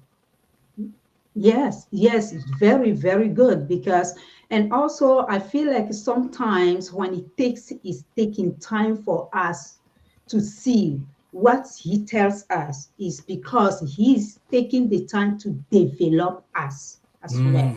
Right. And then because when we get there, he wants us very solid, established, and then very strong to help the other people. Right. So the strength is in the endurance. Right. It's kind of like forging a diamond idea, right? Exactly. Yeah. That's Yeah. it. The pressure is what needs to happen to make it as beautiful as it is. Yes, exactly. Yes. What was that part in your story, in your history, where you thought about giving up beforehand, before your mindset switched to never giving up no matter what, and that you already have that ability and capacity within you? Yes, so I have so many. When did it first happen? Why this? Why not some other message? Why not become a plumber? I don't know. Doctor. Yes, so the first one is when I was 13. Oh, yes, I was 11. Then I faced abuse, and I developed this fear. I developed anxiety. I was hopelessness. I had hope. I had no hope. And also during that time, I developed this chronic illness that no one knew how I was going to survive. Oh. And so even myself, because of the way I was feeling and all of that, but at age of 13, that began to change. I met these ladies in high school, and they talked to me about Christ. And then at that moment, I had the choice to say, I don't know what you're talking about. I'm not into that, and then say no to that. But I decided to receive Christ as my personal savior, because at that time I had nothing else to lose. When they talk to me about my heavenly Father, is going to do everything for me. And, I had nothing to lose and I was sick anyway. So I decided to receive Christ. And something miraculous happened. It didn't happen overnight. It happened over time. So I started going to church as well as the Bible studies and all of those things. Started and surrounding myself with people who talk, with positivity. So little by little, I started being courageous, bold, and out of nowhere, that sickness started disappearing. It started disappearing. I'm telling you the truth. That's why you see me here today. I am a living testimony. So that was when I decided to say, no matter what, I'm going to stay with the Lord. No matter what. And to be honest with you, in my whole community, and all of these things were happening back in Africa. I'm originally from Africa, Togo to be precise. And this I became the only girl in my whole community who worked in a very prestigious company. It's like it wasn't easy. I would tell everyone it's not easy, but somehow God made the way for me where there seems to be no way every time. So I worked there. And then at some point I was like, okay, now time for me to get married, right? And the Lord, and then this time, to be honest with everyone, I didn't consult the Lord. I didn't take it to my prayer place.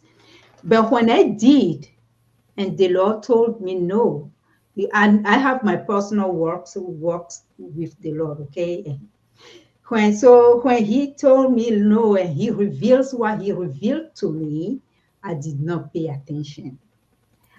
I was like, because in my own body, this bubble feeling. So what he told me was contrary to what I'm seeing with my own eyes. So somehow I didn't pay too much attention. So I got into it, but then it turned out to be nothing but a nightmare.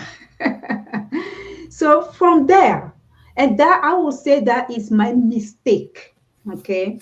And I will encourage everyone who is watching or maybe coming across my word today, even if you make a mistake, the secret is like, don't get out of the way of the Lord. Don't get out. Stay with him. Admit that you have made a mistake. He is a father who can take you in and then help you. That time I felt like I was in a very dark place. That time I could have gave up, but I did not. I stayed with the Lord, and somehow something miraculous happened. He told me that you're gonna go to the United States. When he came, it was so like shocking. I'm like, Father, how am I going to go to the United States? How? And silence. I kept on praying and praying and praying. Sure enough, when I made the step, he made the step with me. So that's one of the things I'll tell the people. God says that he's going to bless you, but we always have our way to play, our role to play in it. Because he says he's going to bless us, but we have to play our role as well.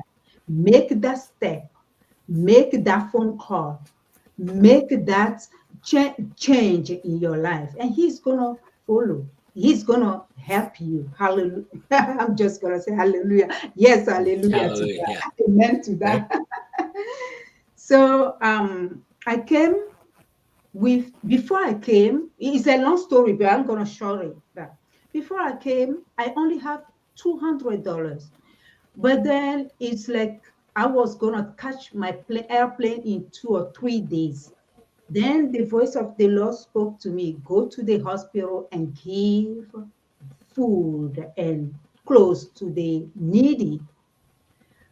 So I only have $200. I'm going to a country that I don't know. And you are telling me to go and buy food and help the people?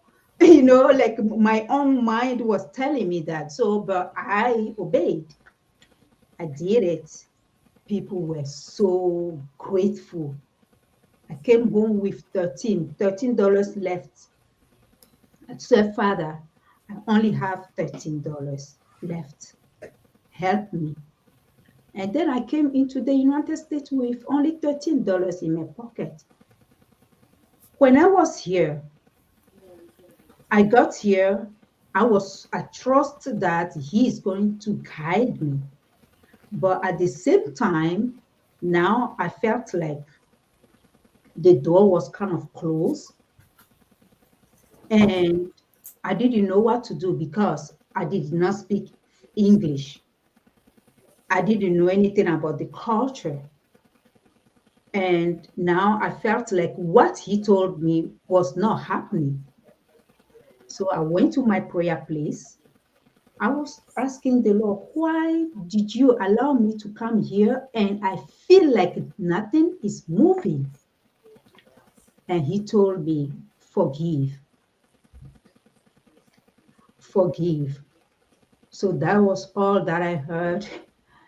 So from that point on, I started, and also by coincidence, I listened to sermons. Mhm. And from there, I started praying for those who offended me. I started praying for them little by it was hard. Everyone forgiveness is something that is hard. Now that I'm speaking to you, it just came to me. It's because that's the key to our deliverance. Completely. Amen, sister. It was so hard. But as I was praying, and then I felt like I became light. The door to the United States actually started opening up to me because you can be in a place and the place, but the door to the place can be still close to you. So the door started opening up. I began to learn English easily. I began to, Wow. yes, easily. And then I began to get used to the culture. And from there, I was able to go to school the next 7 years, learn English, got my bachelor's degree, and Oh, then wow. worked in the department of, I worked for a federal contracting, and my work was at the Department of Agriculture. That was my assignment. See, all of this, I won't take the credit to myself. That's why I say, don't ever give up. And it's the Lord who has been with me. He is the Lord. Everyone is the Lord who has been with me. I come from a third country, not knowing what my future is going to be. Even right now that I'm talking to you, there are still people there. I'm not special. I am not special person, but I just held on to him. So everyone, no matter what you are coming from, no matter what nationality, nation, language that you speak, if you hold on to the Lord, No matter what darkness you feel like you are in, His light is going to take you out. He's going to take you out. So I came. So that was when I started Beyond Conquerors Ministry, because of all the things that He has done for me. That was just so marvelous. Right now, it's not that everything is perfect.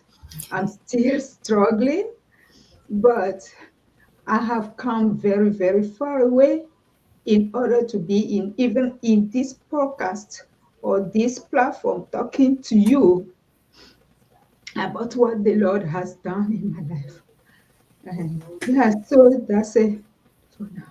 Well, through you, the message is heard, and your authenticity that you're sharing with us right now, I'm holding that idea same back, to know that your journey has brought you to a place where you're freely helping others, and that your God's word traveled through you, even in our conversation right to this moment, that realization, forgiveness. That's what you said, and that moved me, because it's a block that holds so many of us back. Our resentment towards what happened to us. So and so did this happened to me, and I carry that. But to forgive, and just, it was a lesson that the Creator put there, whether I want to acknowledge it or not, and it was there for the reason for me to walk through that fire, to embrace and call out and say, I'm here, use me. Yeah. And you received it, and you have inspired. Thank you. I needed to share that. You brought me back to a place that I went away from many, many years ago. And it's very powerful. Forgiveness, gratitude is the lesson that we need to learn. I'm thankful for this day. Yes. This moment. It's not even, Yes. the day's not even done. We're in a moment. And look at us go. More love shower on you, Claudine, because you're talking about forgiveness, and you're talking about gratitude. And what we're seeing is those first three words. Yeah. You specifically said that you want the world to see you as the love, the caring, and the perseverance. Everything that you've shared with us and everything that we see from you on camera is all three of those things. It's embodiment right there, isn't it? Yeah. Oh, thank you. Exactly where I was at. Yeah. Thank you for putting it into the words I couldn't find.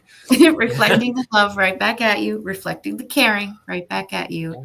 Thank you. And the gratitude for you being with us. Thank you. Being so brave. Yes. Mm-hmm. Thank you. Thank you. And I want to add that when I finally got my bachelor's and I worked for the federal contracting company, then I wanted to prepare for my future, like to start a business. And in my mind, it was just the accounting business, because that's what I learned in school. Oh. So, and I took that in my prayer, because I have learned my lesson. So I take that to my prayer. And then out of nowhere, it came non-profits. Non-profits. So I'm like, Father, I want to make money. And you telling me no profit? I want to have profit. You telling me no profit. So, and keep in mind, in those times, I had no idea. I just work, when I just do the thing. So I didn't know what a nonprofit was. I didn't know how it functioned. Even up until now, I'm just taking it day by day. Okay, but at that time, I really, really didn't know what a nonprofit was. So I went to work. Then I started asking people how to register for a nonprofit, and they helped me. And it was when the Beyond Conquerors ministry started. And we bring love and hope to individuals who have been knocked down by life difficulties. And the way we do that is to provide them with food donation. I started this organization with my own savings account, and we have been helping people ever since 2020, providing food for families in my area here in Silver Spring. And only God, I will tell everyone that how that has happened. I don't have words to describe it because it was so difficult that even helpers, I lost my helpers. And but I trust in the Lord, and then I keep on going, and God keeps me in a place and save this ministry. And today I'm able to talk to other people about this ministry. And so the second thing that we do here is that we help people with education. The kind of education is that we provide is uh, we help people with skill sets to develop skills. And most of the time, these ones are tailored to people who started their lives, but then something happens. And then they lost years in the middle, and they are now 14 years old to go back to school for 7 years, 10 years to get their bachelor's, their master's. So we find skill set, we help them find the skill set or the courses that they can enroll in and get certification very, very fast. And so that way they are not losing more time. Why? Is because of things that I went through. It took me 7 years and plus to only get my bachelor's degree. So see, so I try to help those who come after me and to get that certification in a short period of time so they can keep on going, and we help them with their resume writing and things like that so they can be able to find a job easily. So I want to take this time, Claudine, to ask you, where do we find you and your favorite way to communicate? Yes, so you find me at you go to my website www.beyondconquerors.org. I am on LinkedIn as well, and as well as you can email me at Claudine at beyondconquerors.org. And for if anyone who wants to support what we are doing, when you go on the website, there is a donation button there. You feel free to donate. And because there are many women, some women waiting right now to enroll in our program, so your help will definitely be very, very appreciated. And then do you have a favorite way to communicate with people? Yes, my favorite way is through the email. Through the email? Okay. Yes. I always ask because I am not an email person. I will not check my emails. It's through the email as for now, because right now it's like one person band, like I'm the one doing almost everything. So it's kind of a little difficult. I'm waiting for help. Yeah. I have someone I'm going to connect with you with afterwards. Oh, that would be great. May have info. I also like to hold space at the end of an interview, just in case there's something on your head or in your heart that you'd love to share with people. So in about 60 seconds or less, what would you love to leave people with? Oh, so today I'm just going to say that I'm not perfect. I'm still working on this forgiveness thing because every day people offend us. without knowing unexpectedly, and we get hurt. So what I'm going to leave the people with is just try to work always on forgiveness. I feel like it's something that we all need to work on every day, every day, because we still live with people around us. We have our children, we have our spouses, we have our friends, colleagues, and those people do things without knowing and we get offended. So just forgive every day. As they come, we release them just like we breathe in and we breathe out. As the offenses come, we need to leave them out so we can still be free. Mhm. This was wonderful. Thank you so much, Claudine, for being here with us. Yes. Thank you so much for having me, Laura, and thank you so much for having me, Paul. Thank you for sharing your light with us. That was fabulous. Thank you so much. So I'm going to call this the official close to the main interview portion. I do ask you to stick around just for about 4 minutes or so, as I like to use the last few minutes as reflection. So I'm going to start with you, Claudine. What is something that stood out to you in our conversation today? Oh, wow. So the power of decision. So God can speak to us, but we need to decide to go with what he says. And so we can see the success and we can see the big things that he has for us in the future.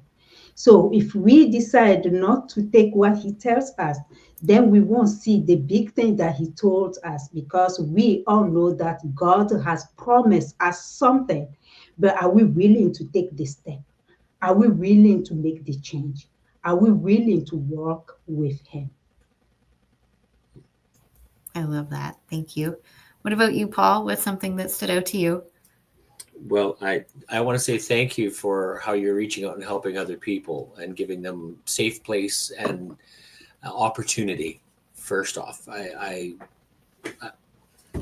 how to put it into other words, may all the blessings that the Creator has for you be delivered, and your abundance is overflowing, that you can provide to the others. Something that it struck with me, you mentioned about getting your master's degree, your bachelor's degree, and you've got programs to help other people do it. And it's the decision of wanting to make or to do better, to take those courses. It takes 7 years, and if I don't do it, it's going to take, however long. Well, making a decision, and this is just a share point, the idea that I could start today, spend 7 years and have a degree, or I could wait 7 years and regret the fact that I didn't get the degree, but the still same 7 years passed. So my choice to either accept and go with it and be better, because I'm blessed with the opportunity in front of me. I think that is so powerful. And that was just stirred up in me through that conversation that you had about wanting to help each other. And maybe that's a pathway, doorway to open and, look at that time. Again, God's time and our time is different. So when we move into this acceptance and say, let's do it. And as soon as we jump on board and say, just give it up, let's just do it. That's investment right there. Mm-hmm. So again, thank you. That's what I gleaned out of all of this. Thank you so much. Thank you so much. I noticed during our conversation that you like to give and give and give and give and give. But what ended up happening both at the beginning and at the end was that we were giving back to you and giving back to you and giving back to you. So this may be your gentle and loving reminder that giving is wonderful, but also that receiving is wonderful too. Thank you. One of the hardest things we do, right? To accept genuinely. Yeah. Yeah. Mm-hmm. Yeah. But she did say thank you. And it wasn't like, no. You didn't shrug it off, which was beautiful. But I just want to highlight that point for you, that this is the cycle. Mm-hmm. Give, Absolutely. receive, give, receive, breathe in, breathe out, breathe in, breathe out. Exactly. And I'm proud of you for that and starting your ministry. I'm an unordained Lutheran pastor. Many years ago, I got on the path and I was pursuing it, and I'm vested 100% in God. That the idea that we are children, all of us, regardless of put the blind over the eyes. I see nothing except your heart, and your words carry through. the thing that got me was that there are so many different houses that preach and talk about one is better or bigger than the other. And that was where I walked away. It was because I didn't want to be in the middle of that argument. And I still hold and I still walk. I just don't talk one particular language other than the God, forgiveness, love, acceptance. And I'm done.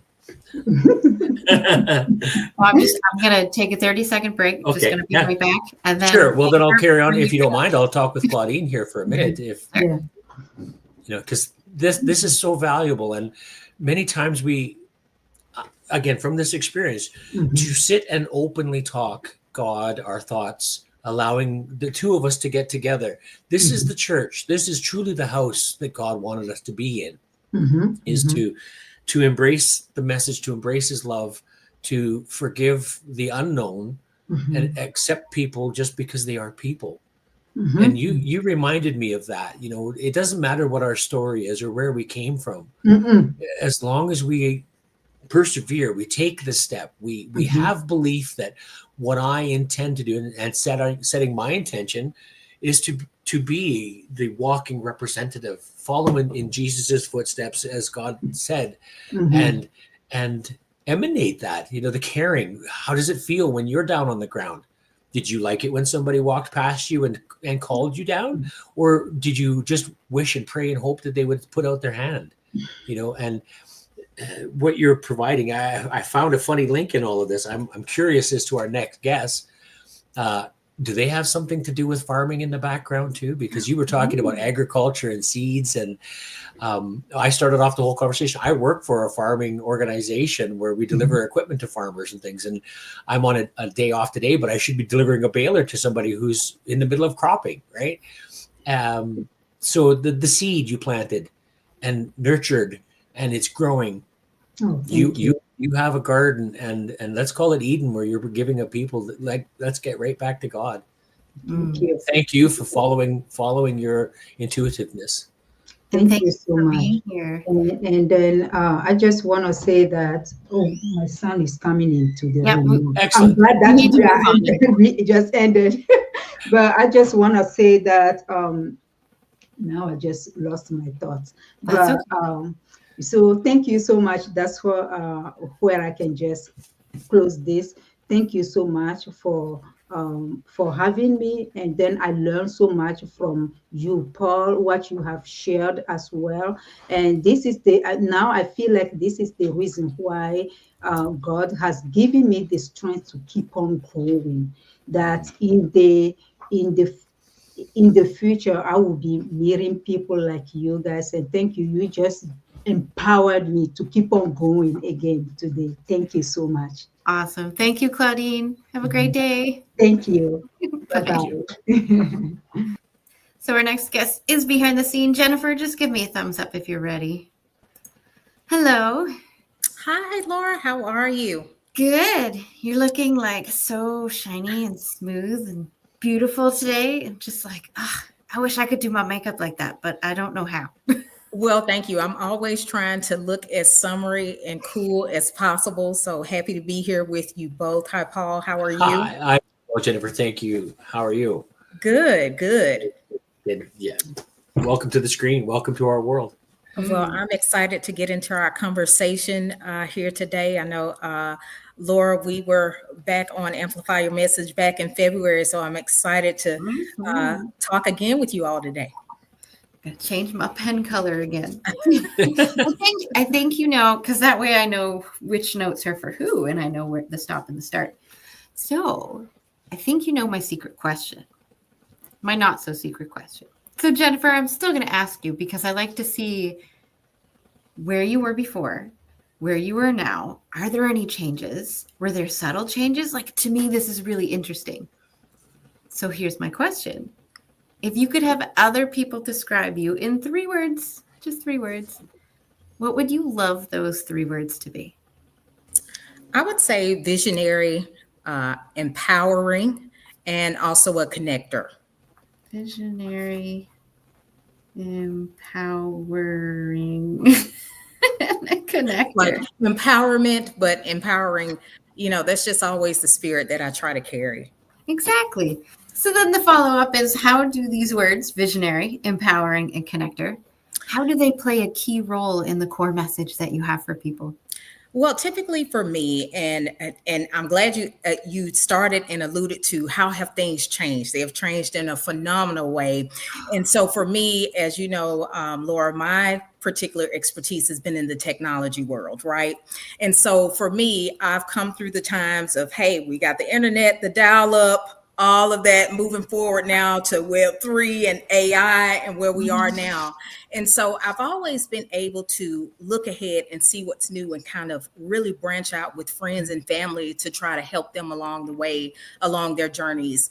And just to see all the creativity and kind of be able to say, you know what, this is coming soon. You don't want to pass by that. You don't want to ignore that. So in that way, I'm a visionary. Also with empowerment, one of the things that is near and dear to my heart that I may have mentioned before to you, I have 15 years experience as a software engineer and cloud engineer, right? And so one of the things I noticed early on in my field, not many women. And so also too, as a child coming up in the school system, we had career days where you had doctors, lawyers, nurses, and all of those professions are definitely important, but we didn't have the software engineer to come on career day, right? And so one of the things that I try to do as a thing that I do, I give back to students who are middle school and high school students as well. How can I mentor? How can I speak to them about tech and empower them in the next generation? And just women in tech who are finding themselves where they are at a start in their journey or a career pivot, and they're looking for some guidance and information and kind of see how my journey has been with me creating my own roles in tech and also just branching out doing my own projects, if you will. And I'll go to the last one, the connector. I've always been a person, a really cool people person where, hey, I know someone. If I can't do it, I know someone who has it, or either just making stuff very, just very fundamental for folks, because a lot of times with technical jargon and all that's going on, it can really get in the weeds and go over folks' heads. So I love to try to connect the dots for people and just connect others as well in the space. Yep. So, I want to ask you I want to pick your brain. Me too. I think it was a conversation yesterday where, it was yesterday with Dr. Munira, who was talking about using new technology to amplify what it is that you're doing. So you're the perfect person to ask about this. Yes, there's all the conversation about AI, but beyond AI, what are the other technological advances that you're seeing that'll help, especially entrepreneurs, because they are our audience here? What kinds of beyond AI tech is there to help them in their business that you see coming into the forefront? Well, I see a lot, especially on the IoT side with sensors and definitely so much with smart city planning outside of that. Now, we all know that, hey, AI is really big right now and people are getting up to date on the tools, trying to figure out what automation workflows. But there's a lot to say that goes into different things as far as small businesses being in the midst of the smart city planning here. There's a lot that's going on the forefront with so much in the biomedical engineering space as well that can help entrepreneurs. There's some awesome things that are coming out in the news right now of all types of things with mapping and blockchain and fashion right now. I'm looking at so much that is coming out also on the medical front as well, with doctors who have their own personal practices. But I think one of the things that really has impacted me over the last few weeks is how many small to mid-sized businesses, they're still trying to really figure out, how do I use this? How do I leverage this every day? And how do I continue to grow and scale my business? And that's where I come in, of course, working as a software engineer and now moving into working as an AI consultant. I took my consultancy from, working on cloud modernization projects to working with small businesses who want to grow and scale, who want to continue to look at, like you said, those futuristic technologies that can help them get a leg up outside of AI, because there's so much even in the emerging tech space with quantum computing. We have students who are in our STEM technical program who I mentor, that we are trying to get them to look outside of the box of just software development. Look at all the things that are coming out with the computer chips, just the color cards that are coming out with the computers and the graphics. How I was like, I know when I was a kid, the graphic cards didn't look anything like this. My computer could not do half of the things the gaming computers and the computers can do now. So it's just so much out, and it's so much that you will get in the weeds into if you are a long time lover of tech. Go ahead, Sorry, Paul. I'm just giggling over here. I'm remembering the old punch cards. I'm a little dated that way, but that's when I started, and moving into the first computers, and now embracing AI. This is what a great topic you guys are on here. I'm just all enthralled, and please, continue to share. I just had to jump in there. Oh, yeah, no problem. And so one of the things that I have noticed that has worked very well for folks now, of course, us learning on the go in the virtual space, right? I know that was a big thing when we all, if you can remember back to 2020, it was during the pandemic. And I'm telling you, I worked with a lot of people who were working with their children at home and getting them, really acclimated to the virtual world, because already probably about 5 to 8 years before that, I was already working from home. So it was really not a big deal for me. But for some of the seniors, and I do, host workshops for seniors who are, really trying to get acclimated with certain tech, and some of them who have businesses as well, who want to continue to grow as well and not have their businesses become obsolete. But we know there's so much to offer in these spaces with, online virtual events, online virtual just workshops and learning. So I think just keeping it fresh and new for businesses, how they can continue to be, relevant here, because we all know we can go in person and do a lot of things with networking, but also how can we have tech on the go and continue? This is one of the things where you don't have to miss out on life. You can use, a virtual, even, AR and VR with virtual reality, and still be within, that's one of the things I love, mixed reality. We may not hear so much about it now, all the advancements that's going on, but it's still so much going on behind the scenes. There's still conferences dedicated to that. And I know everybody was all the craze about the Pokemon Go and everybody following it across the street. That technology is still around, and most businesses that I have worked with who are doing like golf simulations and also skate park simulations, all kinds of fun things in their business. They have seen a lot of growth with those type of different technologies added in addition. I'm thinking of from the Pokemon Go. I remember when that started, it was all the rage. Oh my God. But then from there, the next time I experienced something similar, it was art installations where you scan a QR code in certain parts. And now you have this virtual reality 3D art that you can experience, but there's nothing there. It's all on your phone. And you're like, this is so cool. And also all the hologram technology too. If you go to any of the art museums and different type of pop-up events that come up, and it's just phenomenal where things are going, and just the amount of things you never knew, just the whole world. We probably dreamed this as kids, but just to really experience it as an adult is just phenomenal. And I said, I always go back to that point in time where I was 9 years old and I got my first desktop computer. I said, I know I'm going to be in tech. I don't know what I'm going to do, but every other kid, like I said, they always know, hey, I'm going to be a doctor, a nurse, a teacher.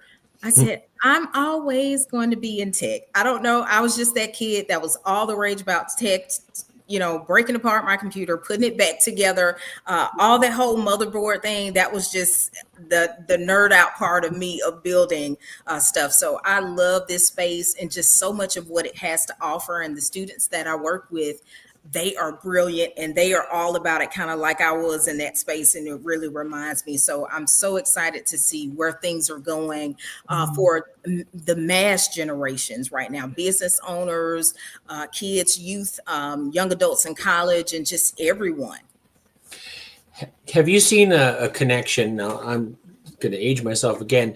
Starting off with things like Star Trek, when it all came up, and Gene Roddenberry introduced that sci-fi technology to the world, the transporters, the telecommunications. We're living with a lot of that stuff now. Do you think that there's a connection really from the imaginary point of view that this technology existed, that somebody took it and now developed it to be that way? That was like the seed planted to bring us to that point? And is there a genuine link and bridge to further advancements that way? I really feel like it does. Now, if you kind of think back to also, most people may not know this, and some of us who are sticklers about the AI world, AI, this is not the first time it's been around. You know, Correct. It's been around as early as the 50s and 60s. Think about that first chess game tournament and just the program building of it. So it took someone having to have that thought, you know, that program being built. And then, okay, well, if we don't have what we need, we're going to keep the research going to kind of bridge the gap and link it. So I really feel like it is, because think about all of the systems that are coming out. It was something I just read about the other day where a medical advisory board, all AI, this is being tested right now. I'm sure this was something that was tested before, just as early as, like you said, with the Star Trek. And this is right now in formulation right now. So I think it is everything. What I think, you know, really started somewhere. Even the movies, you know, we all say this. Yeah. Every movie that we're seeing, even with, I'll just take it into like the Marvel and DC Comics, even with Iron Man, with all of the technology. All that, the microsuits and stuff. All of the dashboards that you're seeing, that's not something that is far-fetched or just has not been. We may have not been privy to it on a mainstream civilian level, but there may have been some departments and technological, you know, advancements and departments that are even, you know, out of the U.S. that may be privy to, may have been privy to technology. But I think everything is not new, you know, and I know the old saying goes, everything new, you know, it's not anything new under the sun. So I feel like it all started somewhere with one thought, you know, and everything goes back to problem solving. You go from point A to point B to point C. If there was not a problem to solve, we wouldn't have these solutions. But someone, you know, really took it, you know, hey, this is what we're dealing with, and this is where we want to go. We want to get to just advancements in medical education, you know, just businesses, and with just creativity. If we think about content creators as a whole, marketing and sales have come a long way. You know, I will say, just with people having to do their own sales copy, your own blogs, and now having Canva AI write a whole, you know, just business plan for you, have your whole just content laid out for you. So there's so many advancements that I can think of just from, you know, years past, and bridges and different things that have gone on that I just always like to kind of go and do research on too, if it's something that I may have forgotten about or something that I want to learn more about. Right. Well, that quantum computing realm you mentioned earlier before, I mean, that opens up so much, the speed, the depth of it, that I mean, they can calculate years worth of information in a split second. Like you're saying, even developing a business, the old school way, it took me hours and hours and days and weeks to get back and hone out a thought, where I suggested to AI, and 30 seconds later, I've got, would you like that as a downloadable format, something to put out here in 16 different platforms? Okay, sure. That sounds great. And they're thinking, and I'm appreciative of the learning curve that they're going through, that we've got great people like you who are teaching it how to be helpful, as opposed to, and I know there are other people that are using it for nefarious ideas. And I think it's just great to be able to take that concept and apply it into the systems and have growth. Back into the Star Trek Stargate's ideas of, here's this image and the Tony Stark, the grab and the go and the building and the put that out there. That to me is so inspiring that we're going to be able to really play this soon. To say 20 years down the road that's already going archaic. It could be in the next year. Or I know that there are some high government places that actually exist with those. Right. Yeah. And with the models now they are being upgraded every 7 months. Those models are going to change to keep transforming and keep updating down to about 3 months. So we're seeing so much that is coming so fast, and just we're in the AI agentic realm right now. Right. It's all about agents and doing things faster, having an assistant. Most companies now, they're able to, and you've heard this before. If you are not using AI, somebody using AI will replace you. I know there is a lot of scarcity around that and where things are going. And one of my messages to people, even if you feel like your job is not around AI and you have a job that's going to be stable for years, you still want to get it. This is not something you want to miss. This is not the time of, hey, someone that I could live without email or live without doing internet. You have to know AI because it's everywhere. It's in everything that we do now, and it's only going to get smarter. And, as you can see, the different robots that are out, different agents that companies are deploying into software and everywhere. It is just amazing, the advancements and how fast that everything is moving. You see benefits in this all the way around. Obviously, your desire drive to be in tech and as a programmer developer all your life. Let's go with the advantages that we have for society. There's the negative side, the social distraction network, but into the other side for analyses and the body scans, etc. That's definitely our future. I do see advancements there at where it would take you, and I use this just for people who are doing things every day. If you had a report that took you at least 2 weeks to do, and you can do it in 3 to 5 hours, you've saved time, you've gained productivity back. Now, also too, there are AI advancements out here in the medical world now that is getting smarter on the scans of diagnosing faster. Right. Where it took someone, hey, you might have had to come to see your doctor about 3 to 6 times before you got to, hey, what's the end result of this, or reading these test results. But also, too, we know within models, there's still some training that has to be done, because in the beginning, there was hallucinations. We know there are certain things that are happening where they have to be trained better on the data. Also, there are concerns of privacy and also deep fakes and all of that right now. And one of the major issues that is going on is AI regulation. Is that going to remain at the federal level, or will states have the ability to say how AI is regulated? Will you have any control of that? And so one of the things and I'm a stickler about security online and telling people, hey, you want to make sure that you are password protected. Multi-factor authentication just doesn't stop there, because you can have AI deepfakes. They could get your phone number and call you and sound like a relative of yours. Make sure that you are creating a safe passphrase or passcode. So when this person that may call you and you're like, hey, something's strange here, and you're saying, say, for instance, if I'm contacting an aunt of mine and I'm saying, Aunt Nancy, and she's like, hello, Aunt Nancy, hello. You can understand, you'll say, hey, what's our passphrase that we normally say? And if it's still saying hello or a voice, because they can mimic the voices down to a science. I mean, it sounds exactly alike. And now everything, as far as, I just saw an article last night about a deep fake now that is able to process, before that they couldn't process the heartbeat.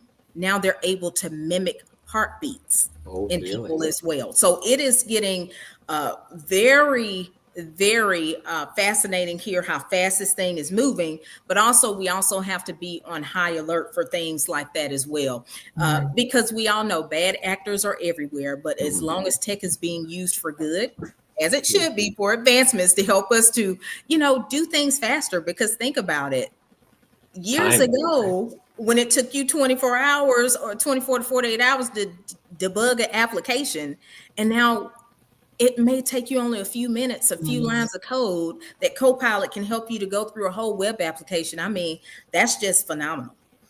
Yep. Lately on social media, I saw 2 different celebrities in advertisements. And the first one, they had already known that it was a fake advertisement and they put out a warning. The second one, I was like, this looks like the person. It sounds like the person, but I have been a fan of this person for so long. I know they would never talk about this topic. The certain subtle inflections of certain words and how they put things together is off. So I took a screenshot. I sent an email to the team and I was like, I'm pretty sure this is fake. Just so that you're aware, here's all the information that you need. And they're like, yep, we've gotten a few emails about this lately. Thank you so much. We've already taken action. Great. Wow. Yeah. But it was so close. So close. If you weren't a major fan, you would have no idea. Right. Yeah. I mentioned to Laura that last night I stayed up really late. I just getting into AI. I'm, learning that I've decided let's embrace it. And as I was going through it and everything, I thought to myself, it's making me prompts and drips and a whole bunch of different things for other things. And would you like me to create a video of this? And we could create your bobbing head and add your voice into it. So it's asking me all these questions about replicating me. And I said, I really love those ideas. And then I prompted it to, you have no authorization to develop or distribute any of the images of mine or recreate anything of me and broadcast it without my consent. So everything had to be, and I thought maybe that was a thing. Was that wise? Is it, owning that permission and saying, hey, bot, you're not allowed to do that, even as smart as you are? Well, here's the thing that I will say about that. I usually always tell my clients who I work with, anything that is being, of course, AI generated, when it comes to something that, say, for instance, you want to take that up with a civil case or something like that, that can get kind of challenging. And that's another thing in the realm of law and legal right now that a lot of attorneys are coming against as well, because you can prompt, and usually I try to tell my clients, hey, go up into that customization settings area and tell it not to use your training data to help train the models if you want to keep things specifically to you. But also, too, make sure you're not adding any information as far as any personal health information, any data, anything, social security, anything that you don't want to get out, because you just want to be safe in this aspect. But I think that is a wise way to go. But here's the deal. Again, if there's nothing out there that's saying, hey, if you're training this, is this picture really yours? Is this copyrighted material? And that's something right now that's being debated on the legal level. Every time that you create a new, because of course it's generative AI, so it's creating new text, new images, are you able to say, hey, you just used my photo that I created, somewhere else. I found it out here, because of course, just like Laura said, she took action as a citizen knowing, hey, this is not this person. Can we take action as well, knowing that I just saw the AI image that I created last week in Leonardo AI. I just saw that somewhere. Let me call and make a report of that.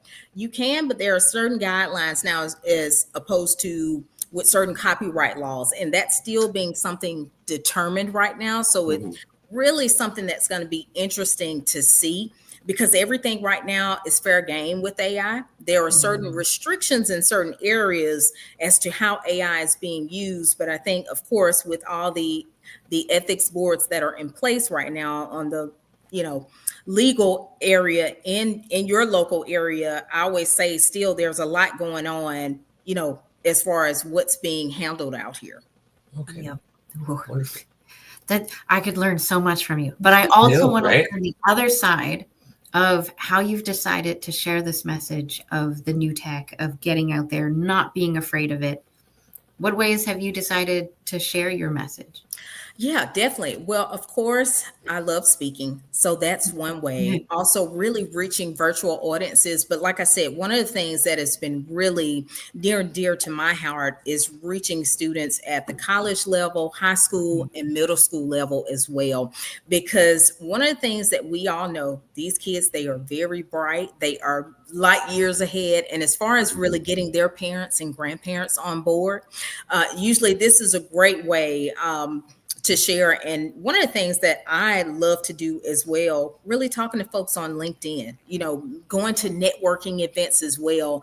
And, I'm a person who I always say, make sure you're going to great networking events. Networking can be anywhere, but if it speaks to your purpose, your mission, your vision, and everything that you love, definitely do that. So I'm just really just doing all the things that I love and finding new events online. I usually like to tell people a lot about, if you go to meetups on, you can check out meetup.com. Also, of course, LinkedIn, we know there's several things and several publications like TechCrunch out there. And you can definitely have your Chat GPT send you a task every day for those articles that are hard to find, that can send you an alert on that. But I'm just getting my message out. I'm using what really has worked for me, Laura, just speaking about it, being visible, continuing to just speak to young minds about this and speak to even people who are adults about this. One of the things that I found over the last 3 months, going into some churches, some different organizations who, they need this type of help. And one of the reasons that I love to work with the niche group that I work with, small to mid-sized businesses, a lot of times, some of them, they may not have access to a CTO or can afford to bring on an entire IT team. And they need a real, technical assessment. They could have data in spreadsheets and different systems. We all know how that can be. And you're trying to join and connect everything together and making sure that whatever legacy applications you used, and also anything that's out of the technology piece, your other systems, that your new implementation systems are not throwing off those things as well. So I just found a plethora of ways to really kind of get out here and continue to kind of grow and amplify my message. So if you were to come up with your own creative way of sharing your message and everything just aligned perfectly for you and you could just do it, and you're like, oh, it's successful, it's amazing. What kind of way would you love to share your message? I would say for me, I would love to do something like a summit in a park. And it wouldn't just be a regular park. This would be, if you've ever seen like those parks near the Grand Canyon where they have the little dome-shaped hotels, like something that's really far out there where you wouldn't think, but it looks really just out of this world technical. I would think about doing a summit somewhere like that. That would be kind of like a one-day event that I would put together with different AI activations. But I've been kind of thinking about something like that, just something that's kind of reminds me of an amusement park type thing, but trying to make this fun, because we all know, as we love to learn, some of us are, visual learners, some of us learn by audio and listening, but also you have to make things stimulating and entertaining. So I always think about, how can I think about getting my message out the box? But I love summits and how you can share so much information in one day, but also you can have some fun activations and even give away swag and nice free gifts. Summit on a summit. Right. Like summit of a mountain and having a summit on the brink of the mountain. Yeah. Right. Like what you're saying, that's out of this world different. Not so much a mountain, that might scare some people. I know others would love that, but I would definitely think about that. If we got some more adventurous folks like me, I love adventure. So I'm all for that. But this would be kind of like I don't know if I think about it as Indio, California, like the whole desert area. I would love it to be, just a different So that's kind of like where my mind has been going, something with the whole new, I love those little domes where you can just look out and stargaze, and they have all the little touchpad things in them where they just work so much new technology in them. So I thought about something like that. That's my creative side of thinking, how would I want to get my message out? But, just I'm always thinking of things like that. How can I bring people together? Of course, the connector and speaking to folks and doing something that's fun, but also imparting a message of my love for tech and how I want to help people to grow in tech, even if they don't love it, but to find one special thing that they can take with them into their future. Nice. So where do we find you, Jennifer? And what is your favorite way to communicate? Yes, well, my favorite way, of course, I'm on social media on LinkedIn. You can find me at Jennifer Ponder Speaks on LinkedIn, also jenniferponderspeaks.com. Also, my consultancy info at nexorastrategy.co. I'm always here to help small, mid-sized businesses, even corporations who would love to connect with me about all things AI. You can find me online on Instagram as well at Jennifer Ponder Speaks. So I just love talking about AI, also anything software and anything tech, and also women in tech as well. Anyone that loves to share their journey, kind of ask me how I moved along the way and created certain things. I'd love to help them to create their next journey and opportunity in tech as well. Cool. Very cool. I loved seeing your excitement and your enthusiasm and just all of your ideas, because I know that we've talked before. But my hope is that I learn something new every time I have a conversation with you. And I very much did. Now I have a list of all these different areas of tech that in business, we tend to only have the conversation about AI, but there's so much more. Mm-hmm. And you gave us just a few, but it's still a huge list. Yeah.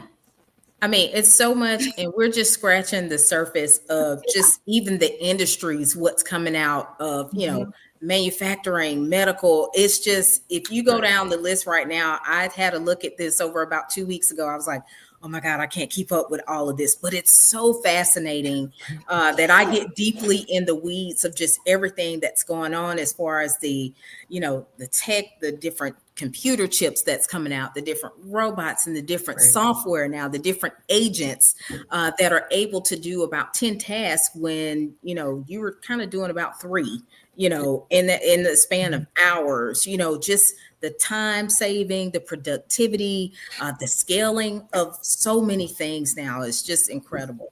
Right. And that linking that we're seeing, how they've got the generated images, right, to blueprints, to 3D print. They're actually building homes and things and equipment. It's just amazing.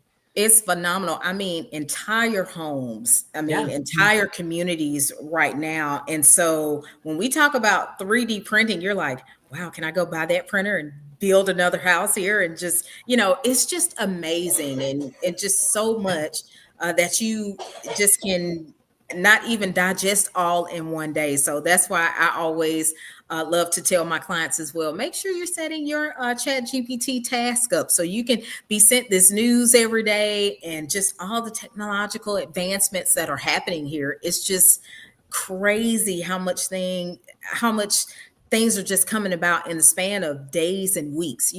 Tech used to be, as developers, of course, we knew whatever tech that we knew 6 months, whatever coding language we were using, that could be obsolete in another 6 months. But now we're looking at weeks and months now of how fast things are moving. And that's why it's really pertinent now that people really try to get onto AI and all of the technology. Just read all about it. You start small, just pilot one thing a week. I know it's a lot out here to do, but I just tell people, just take bite-sized chunks out of this. You don't have to know everything in a day, everything in a week.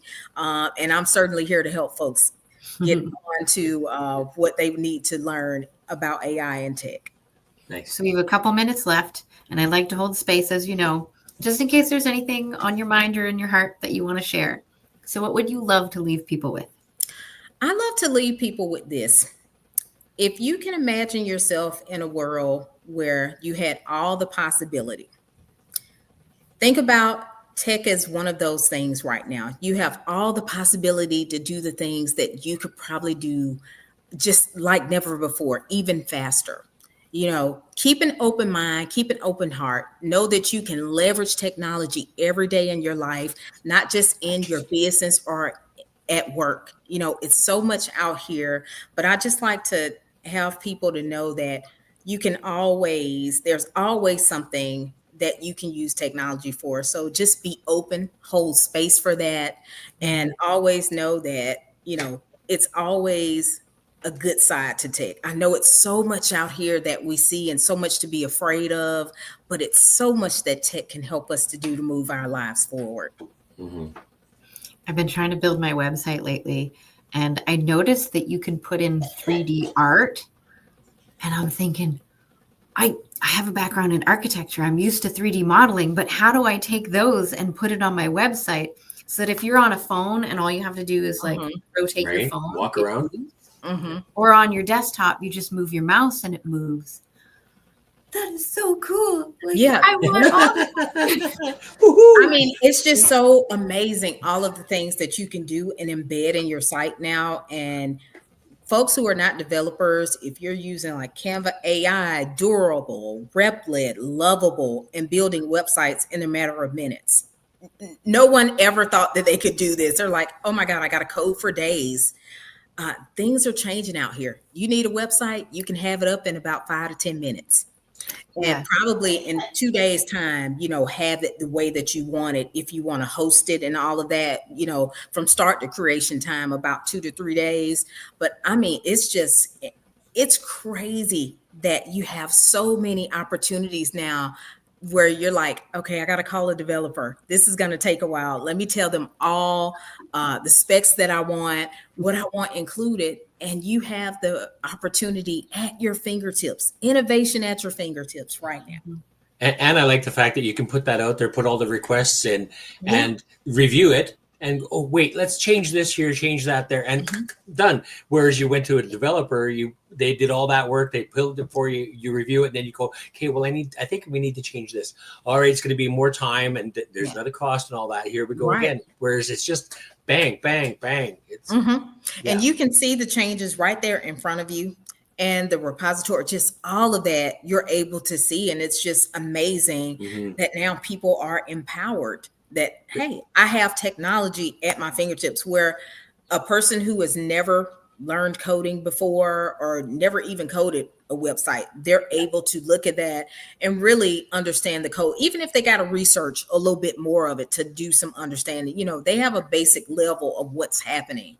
So that, I think, alone is just light years ahead. If we can think about now what we are empowered to do in the space that we are in, especially if you're a person who you've gotten writer's block before and you're up trying to think of that late book outline, and you're able to, really train ChatGPT to write as you in your voice. That's just been a phenomenal help for folks who write books or write content blogs and all of that as well. So it's just so much that I feel if we keep our minds open, innovation is just always going to be able to reach us, and we'll be able to pour more out and do more good in the world. And that's what, I want to tell people and let them to think about, the positive piece. Let's not always think that, because I know sometimes our mind likes to go to that Terminator. But let's think about the positive and how this technology can continue to help us. Completely. What can you do that you want to do? What's that question? If you had as much money as you ever wanted, or what you could do, what would you want to do with that? And would you want to build something for the world and for others? Right. I'll leave that as the closing question for everyone. I want to say thank you so much for being here, and I'll call this the official close to the main interview. Well, thank you, Laura and Paul. It was great being with you all today. And I look forward to, if anyone want to reach out to me, I'm excited to speak with you all. So we have about 2 minutes before we have to go over. So we're really quickly going to do a little recap of some things that stood out to us. So one of the things that stood out to me during our conversation today is you mentioned being a visionary. And I think that is so much more than just the idea of, I have a dream. No. You have a dream. You're right on the edge of technology. You're right on the edge of the industry, and you're wanting people to play in that space. It's like a whole other level of you being a visionary. So I'm celebrating you in that space. Yes. Go, Jennifer. Yes. So, Jennifer, what is something that stood out to you? Something that stood out to me, of course, talking about innovation, advancements, where can we take this thing when we think about it on a granular level, just as people who are creatives, builders, and just thinking about our everyday lives, how can we continue to grow and scale?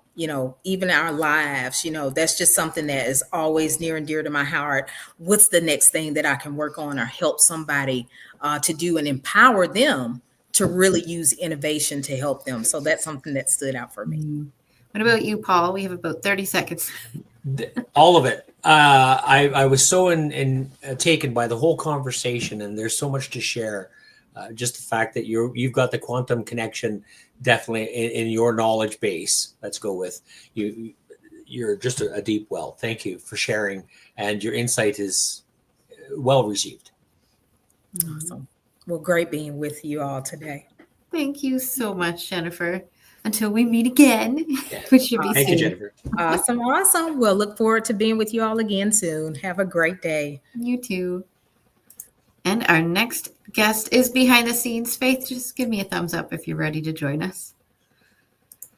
Welcome. Ooh. Okay, I'm admiring the flowers, but then I noticed a book right in front of it, so you have to show me the book. Yes. You want to see? Because it's going to distract me the whole time if you don't. So this is the book. Be seen and heard. I saw it right away. Yeah. Truly be seen and heard. A guide to elevate your presence, find your voice, and go from invisible to visible. Okay, so before we learn too much about you and your message, yes, I have to ask you my research question, because I think you know the drill. I want to shake things up. I want to get to know who Faith is. So Faith, here's my question as I change pen colors again. If you could have other people describe you in 3 words, what would you love those 3 words to be? Yeah, 3 words. Okay, let's see if I can do this. I'm creative, passionate, and heartfelt. Ooh, that's a new one. Heartfelt. Every once in a while, I get a new word. But in general, we like to be described as creative and kind and authentic and resilient. And then in my head, I'm like, that basically describes what an entrepreneur is and what a good entrepreneur is. Yeah. So to me, it's really interesting. So Faith, follow-up question. How do those words, those descriptors, creative, passionate, and heartfelt, how do they play a key role in the core message that you have for people? That's a great question, Laura. So let me see. My core message is that we are all here to contribute to the world, and that we have to find a way to communicate and connect with people in such a way that we're not distancing ourselves from each other, that we're really truly connecting. And so there's to be passionate about our lives. That's that centering thing. It's like, if we're not passionate about what we're doing and what our daily life, then we're just, you know how it is. That's that key, that little click that happens when someone's in a job and they go, I have no more passion in my life.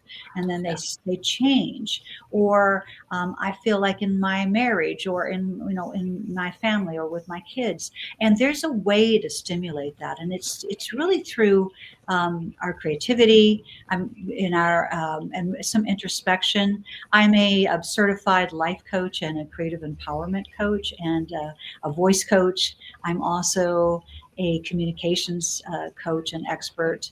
And I really help people to help them to value their own gifts and talents and their expertise, and then find a way to not only value it and own it, but get it out into the world to share it.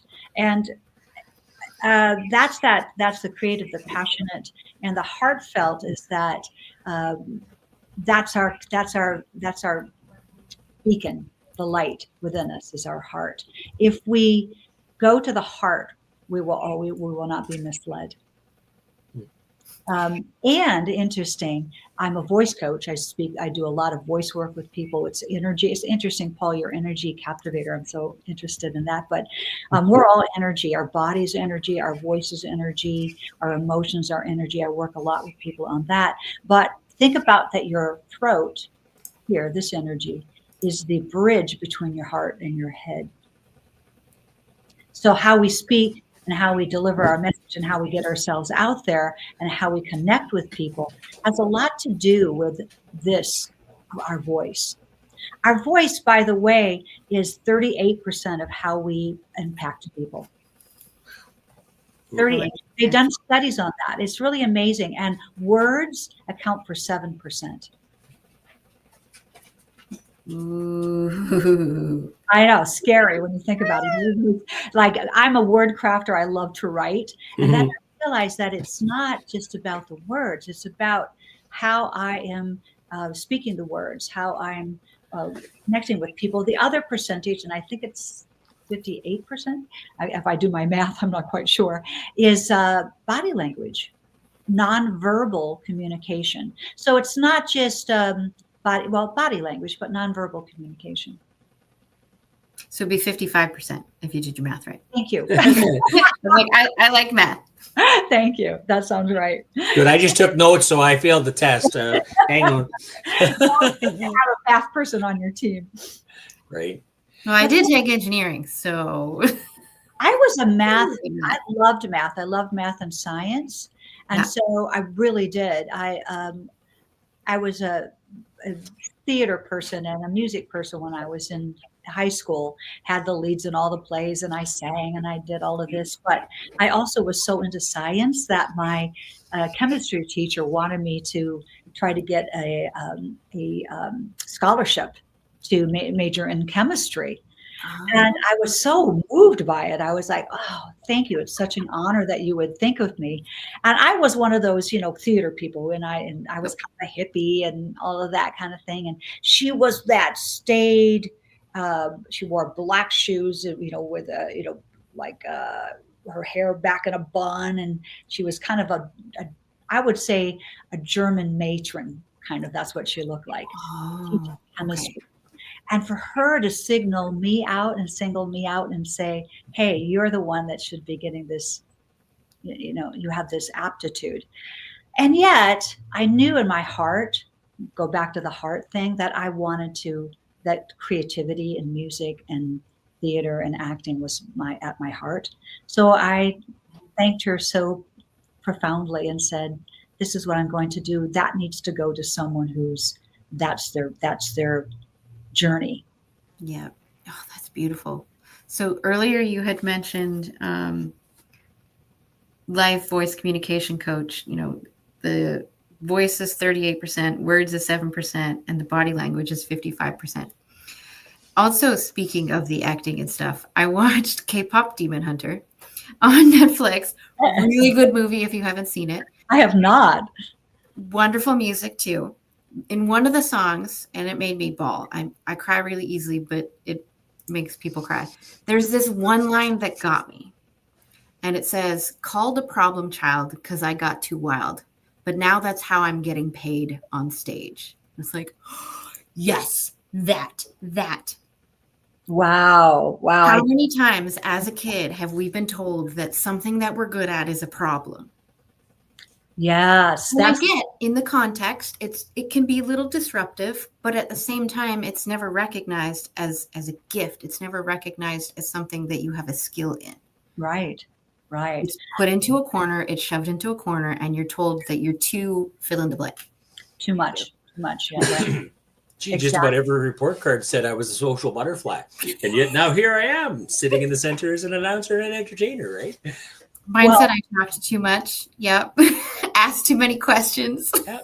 I was like, what am I doing right now? Yes, exactly. Well, this is the story I always tell, that when I was 5 years old, we went up to a lake in Wisconsin for our family vacation that we always did every summer. And it was July. It was my birthday. And so I Yeah, my birthday's coming up. I haven't seen it yet, so I got a beautiful pink dress as a gift. And I was so excited. I ran upstairs. We were staying in this little, cottage, and put it on. And I remember feeling so excited as I looked in the mirror and I twirled around, and I was like, wow, I look so pretty. And I came down the stairs, and that was this was the moment that really, really affected me. I came down the stairs ready to show my mom, and I opened my arms and I went, ta-da! And my mother looked at me and she said, honey, it's not nice to show off. Yeah. And we grew up in a family, there were 4 of us kids, that we were taught to behave, to be respectful, and not to be too loud, not to be too noisy, not to be too loud, which was really hard for me because I had so much energy as a kid. I used to run everywhere. That was the thing that I did. So that ta-da was this natural expression of who I was. And in that moment, my light was shut down just a little bit. And it really stayed with me for a long time, Laura and Paul. It was, it colored all of the ways I was going to express myself. Now, I found a way to express myself fully in the creative arts, in music and in acting, because it was okay to do it then. People expected you to get out there and do that. But when I formed my business and I had to get out and speak about myself, like being on this interview right now is really vulnerable. To come on these interviews and talk about yourself and not just about what you do and all of that is such a vulnerable thing to do. And sharing my expertise and sharing who I am and sharing, my ideas, that felt like, well, you better not show off too much. Mm-hmm. So I would hesitate getting myself out there, and I would try to be perfect. Because if I was perfect, then perhaps people would accept that. The showing off part came from my mom. It gave me this message that if I really let my light shine, that people might get uncomfortable with that. Oh. Relatable, definitely relatable there. Yeah. So I've been doing a lot of introspection on that about what my mother said. And I think that what I came to is that there's a real big difference between showing off and shining. Yes, very much so. Between the ego and the message. Between the ego and the message, right? The ego says, I need to show off. I need your attention. I need to be, and we do need to be seen and heard, but we want to be truly seen and heard for who we are, not just like this moment that we're doing it and doing something and we want some recognition, and then we're going to walk away and then need another recognition and need another recognition and need some more. And that's a really difficult road to go down, because then, is the money enough? Is the career enough? Right. What happens when your beauty fades? What happens when all of these things that happen to us, we get older, which I'm, facing myself right now. So that difference between showing off and being seen and shining our light. Our shining our light is about really how can we share what we have. That goes back to what we were just talking about in the beginning, our creative gifts and talents with the world. How can we do it? How can we share it and make a difference? I was watching a video just this morning, and I love how it all aligns. This video specifically was talking about money, but you could also make it about worth, okay? And the note that I took from the video was that when money is absent, women feel invisible, as we've been taught our value is in our looks. And if you're not presentable, you shouldn't be seen. It's like, oh. So then that little note made me think about all the different ways that I don't think that I'm presentable. I'm to this, I'm to that, just like we talked about in different ways. And so how many times do we subconsciously suppress being seen because we aren't presentable? Mm-hmm. And this doesn't have to apply to women. This isn't going to apply to anybody. This just happened to be the context it hit me in. I'm like, wow. Right. So how many times do we run it through that filter before we and talk ourselves out of it because of that past memory of, right? We're not supposed to show off. Well, I wasn't showing off. I was just presenting it to you with a little pizzazz.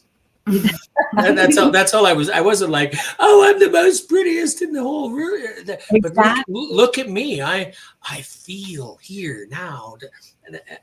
Definitely, it's not what you say, it's how you say it and how it lands, and how, but it's based also on the other person's moment and energy at that time too, because I can share the most positive thing, but if you're in the wrong spot and you're not willing to receive, it doesn't matter what I say. Yeah. Right? And that comes back to our intention for sharing, Mm-hmm. Paul and Laura. I think that I tell the story that years ago, when I first started singing back in Chicago, I got the opportunity to sing the national anthem at the White Sox Park in front of 50,000 people. Cool. Right. And I never told my family about it, but I didn't ask anybody to go with me. It was weird. I was kind of in that space of not showing off. Mm-hmm. And not making my siblings and everybody else feel uncomfortable that I had this grand thing that was going on in my life. But there was a waitress at the restaurant that I was singing at that night, in the nighttime, and she came with me. Right. Cool.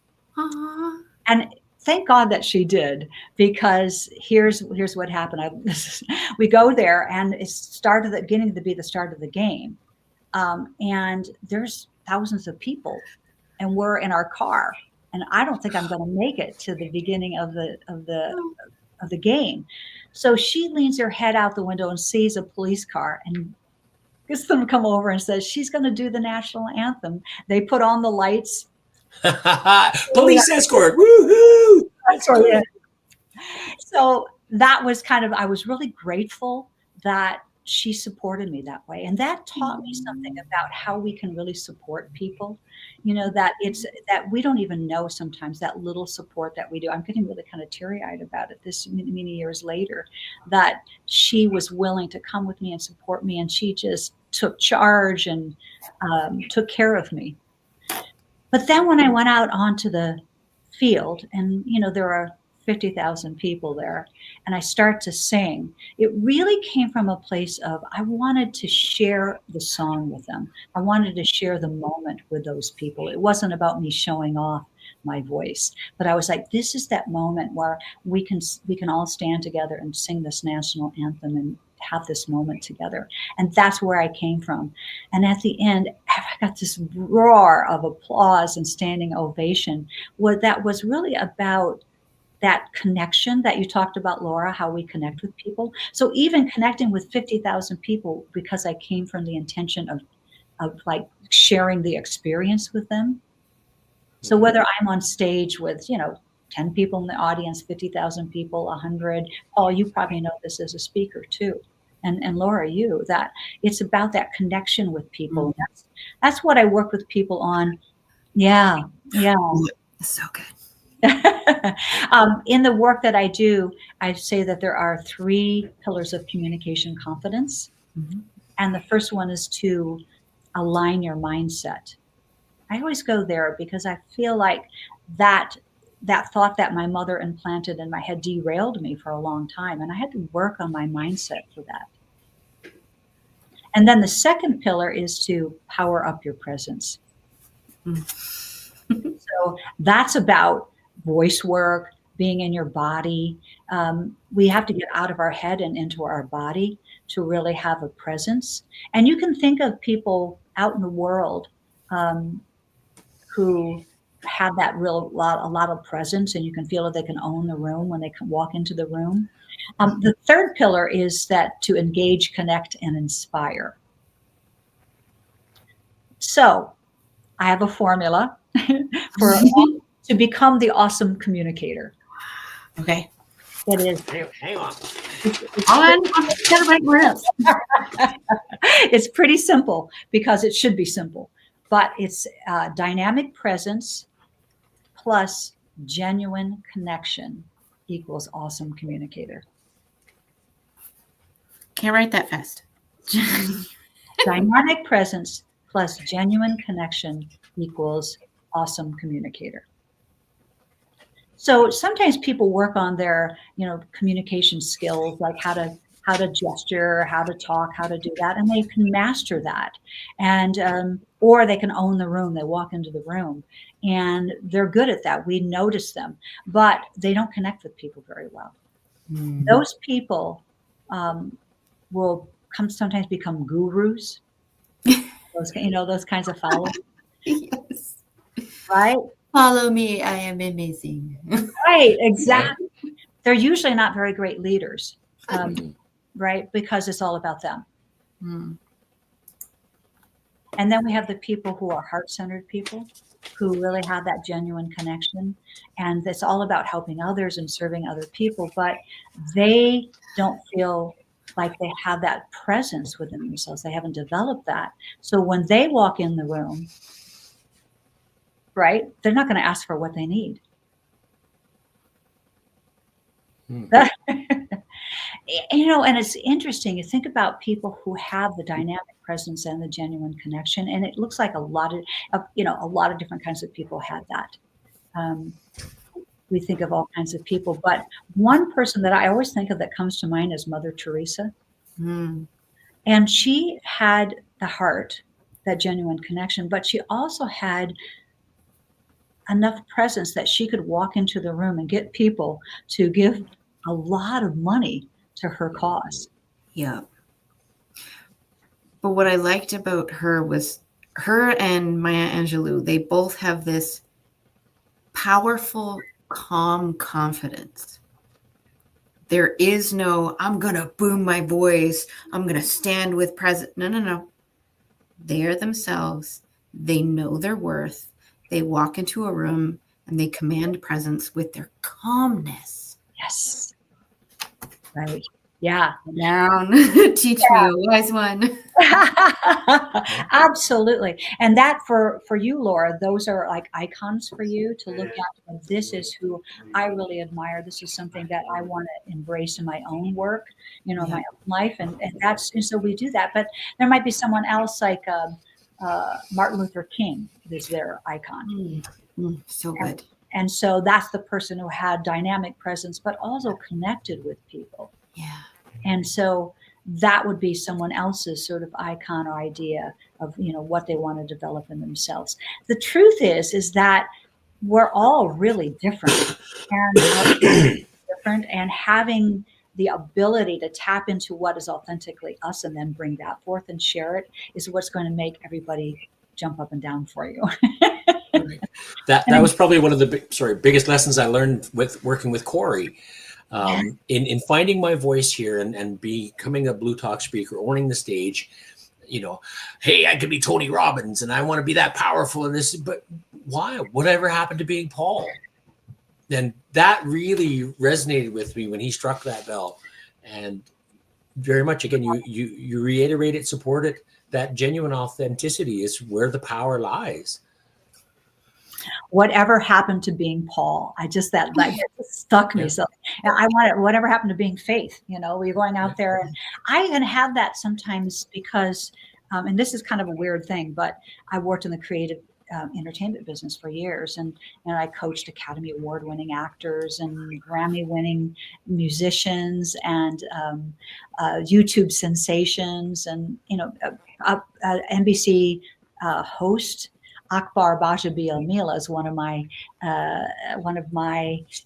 clients, and he is the host of American Ninja Warrior, and then he was also on The Talk. Yeah. So we had to get with him and bring out Akbar, which is different than the other host. The other host is a much different person than Akbar, and he had to learn to trust that. But going back to what I was saying is like, well, we can go back. Let's go down that road with Akbar.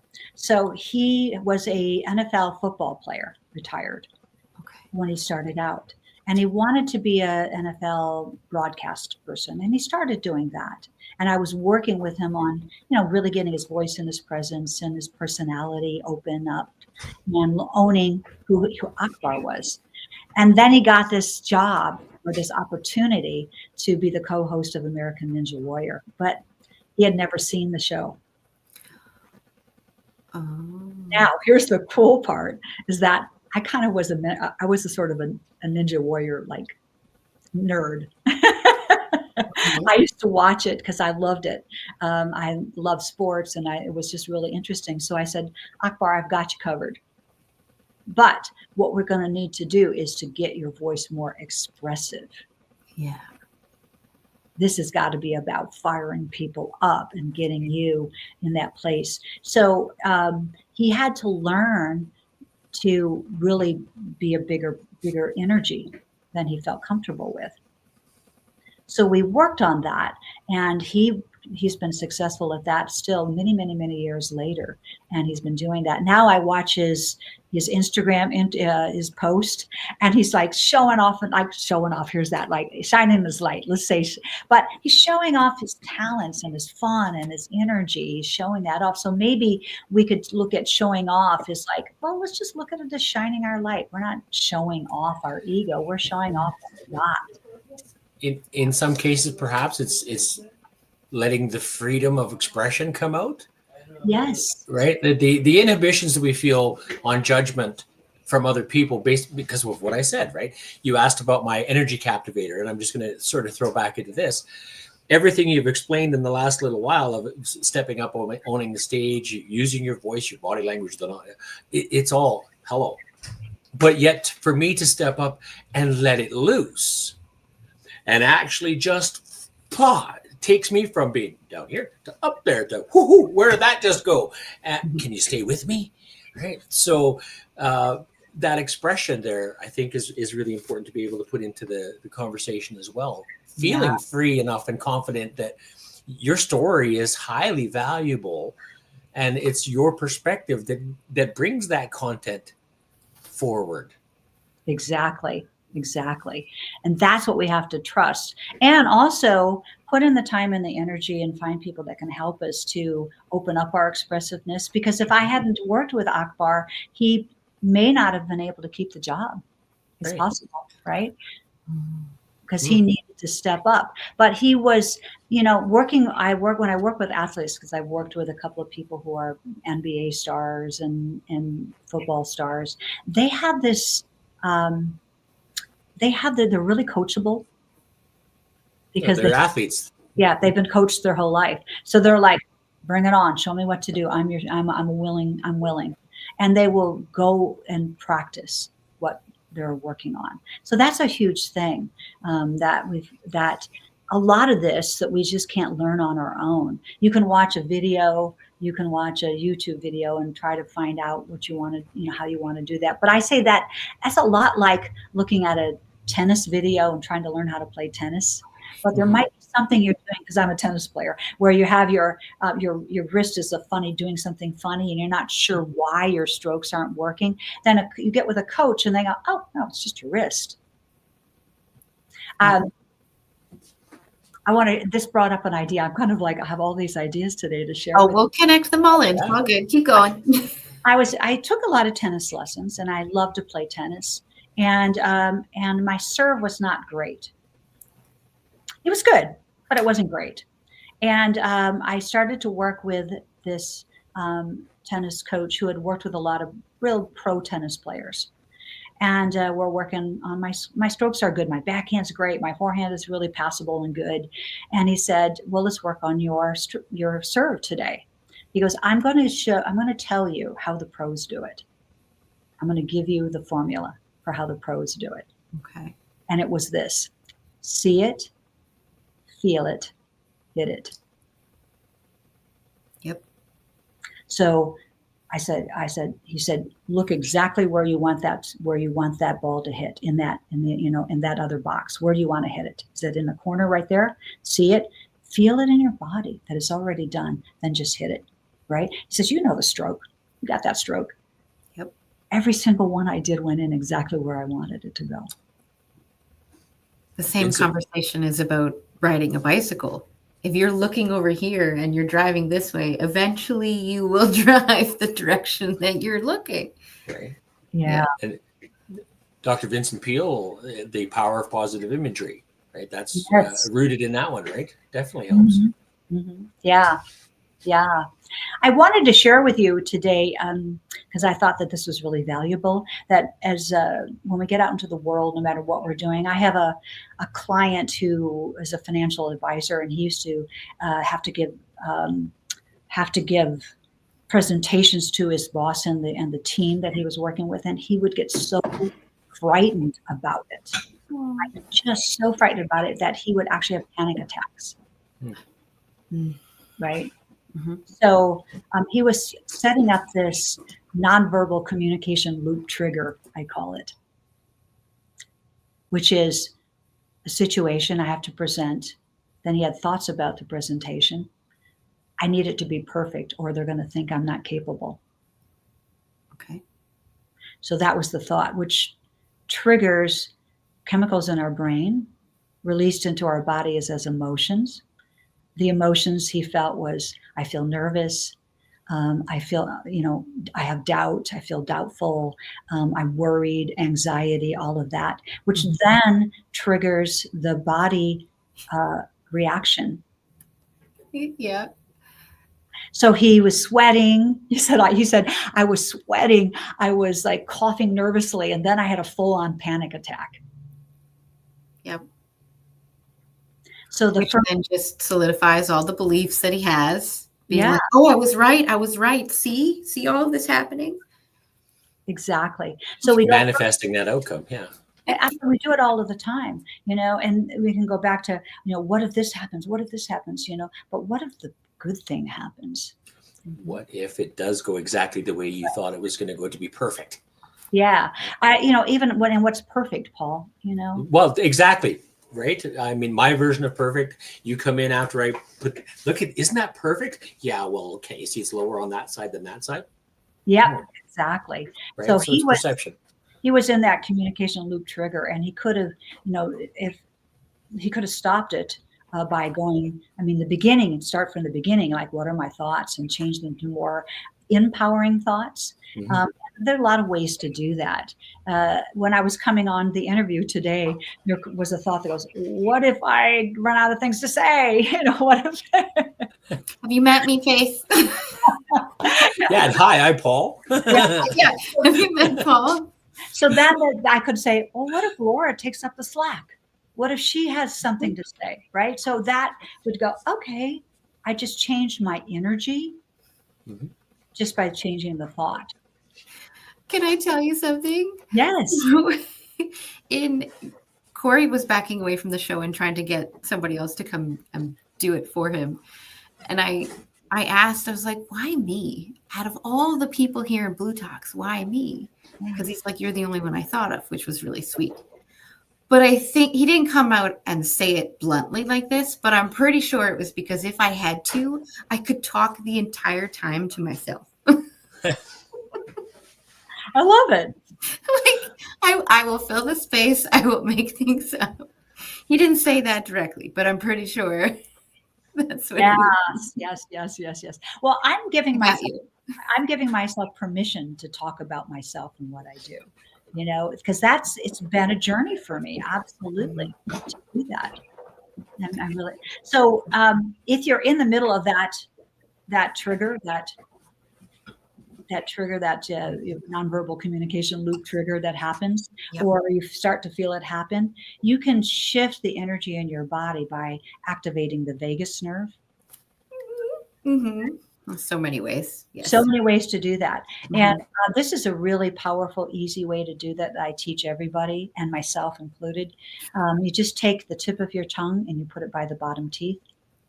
Now we're going to reset your diaphragm and activate the vagus nerve. Okay. So the diaphragm is this muscle that sits underneath your rib cage, and it's your major muscle for breathing.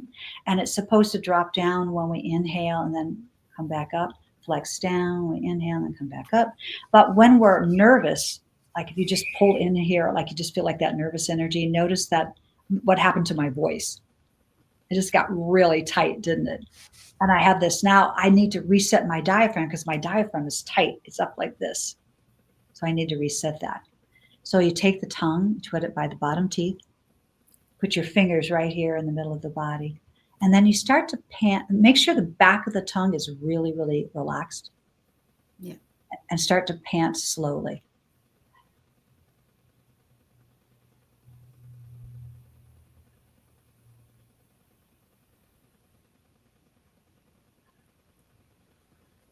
Good. Yawning also helps. That calmed your nervous system down. Mhm. Right? Now, if you want to activate a little bit more energy, just put the tip of the tongue on the roof of the mouth for a second. Let it go. Get a little bit more energy now. I don't know if I need the extra energy. Yeah. Mm. So that's a simple process that in an instance. So if you had to speak somewhere or go into a meeting, or even like you had to go talk to your kids and it was a big deal, you needed to do that, or have a conversation with a friend and you felt nervous about it, you can always reset your nervous system. Yep. One of the ones that I really love is when you take the thumb and you put it underneath the middle finger joint. You do that, and then you push in and up a little and just bend your fingers. You could have your hands like this or in front of you. Nobody knows what's going on. Mm-hmm. Yeah. And then breathing into that. And you want to have enough pressure where it doesn't hurt, Yeah. but you probably feel a pulse. Yeah. Yeah. Yeah. I like that. Either hand. Yeah. Yeah. You can do it behind your back and nobody knows. Absolutely. There's a lot of different ways. So many. But the thing about the tongue, and you could do it. The tongue, the cool part about that is that when we have to speak somewhere, these muscles get really tight. And that allows us to be able to, get rid of that right away. Mm-hmm. Well, that was one of there was 2 exercises that I would do before. So one of them is like the yawning and getting your whole face in there. So you're like, and then after that, to put the pen in your mouth, and you go to the tip of the tongue, the teeth, and the lips, the tip of the tongue, the teeth, and the lips, because then you're getting like all of this at the same time. Mm-hmm. Yeah, those really help.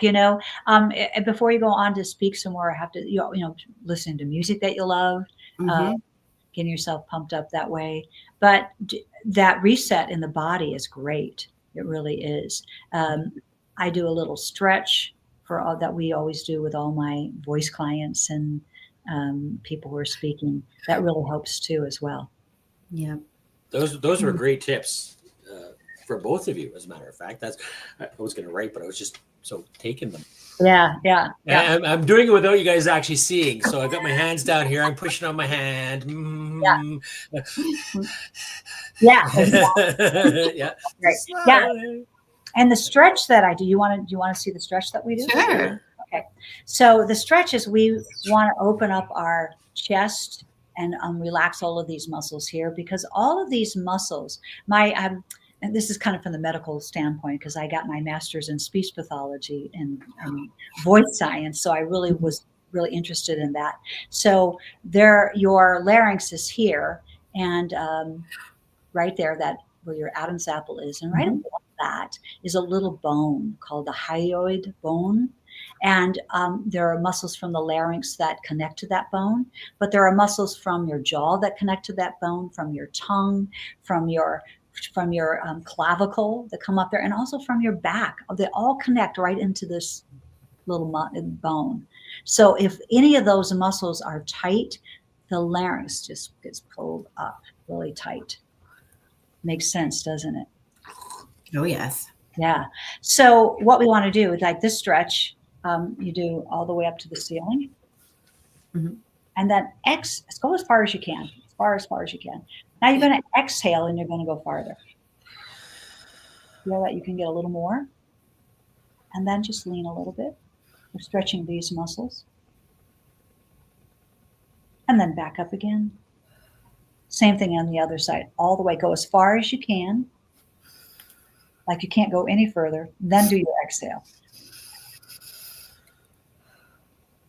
Right. a technique that I borrowed from Pilates. How you stretch into your bodies, and then you want to open up your back, so you just twist as far as you can, and exhale.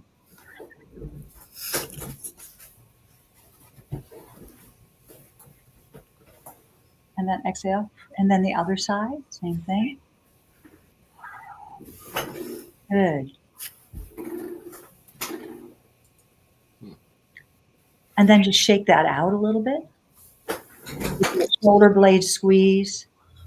And let it go and shake out your skeleton. Good. So we're stretched here. Let's stretch a little bit these neck muscles. So put your hand on your chin and push this way.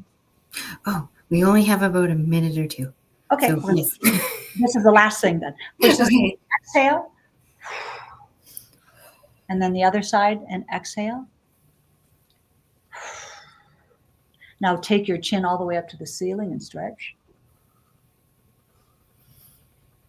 And then chin back down to the chest and hand on top of the head, and push the top of the head down as you exhale, stretching the back of the neck. Good. And then come back up. Awesome. How do you feel? It's good, Cool. doesn't it? So where do we find you, and what's your favorite way to communicate? We're there already. I know, I can't believe it. This went so fast. It was so much fun. Thank you, Laura, for hosting these. I mean, it's an amazing space to be in with Corey and bLU Talks, and I'm so grateful to be part of the community. So where you can reach me is at raisingyourinpact.com. That is my website. If you can reach me at faith@raisingyourinpact.com if you want to directly reach out to me. And I'm on Instagram as Faith Rumer, but also as Raising Your Impact. So you have both of those accounts, and on LinkedIn as Faith Rumer, and also on YouTube. I have a YouTube channel, Faith Awesome. Rumer. So we have about 30 seconds. What would you love to leave people with? That what you have inside of you, your gifts and your talents and your message, is needed by the world right now more than ever. We're all on this planet with these ideas and these gifts and these talents that we became interested in for a reason. And we are here to develop them and share them and to make a difference in the world. Oh, that's so sweet and right on time. Like, yay. So Faith, I want to thank you for being here. I will call this the official close of the main interview. So thank you. Thank you, Laura. Thank you, Faith. Thank you, Paul. So excited. But now we have this lovely space where we have a few minutes to reflect on a conversation. This is wonderful for social media, which is why I do it. So I'm going to start with you, Faith. What is something that stood out to you in our conversation today? Okay, what stood out for me? That the idea of connection, which is what you started with, Laura, is a central theme that we're all trying to do as entrepreneurs. We're trying to connect with people. We're trying to help them. We're trying to elevate their lives a little bit better. And that whether it was through the communication skills or energy work or whatever we're doing, that is the key that drives us forward.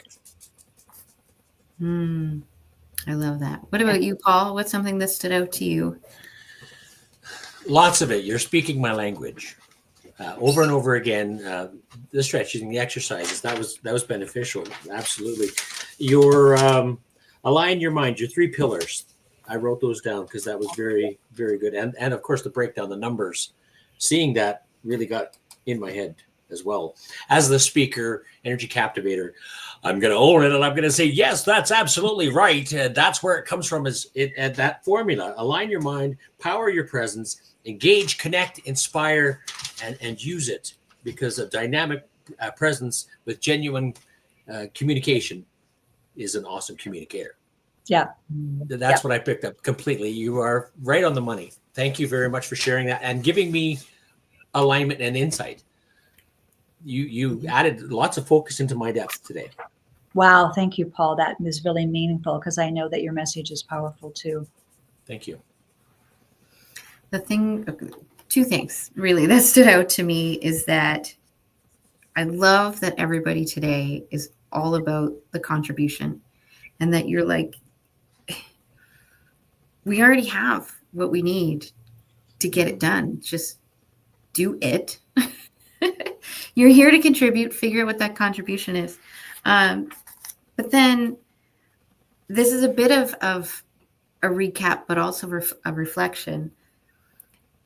I can't tell you how many people here in Blue Talks and other places that I hang out where somebody wants to shy away and doesn't want to be visible. So I'm glad that we brought that up. But then from the other side, I want to yell and scream at them in a loving way. That's like, I love you so much, and you're not giving me reasons to celebrate you or opportunities to celebrate you because you're hiding it. I want to be like, Faith is amazing. Look at her go, and be in that celebratory energy with you. Yes. But if you're hiding and you're invisible, then you're denying me that gift. You're denying me that excitement.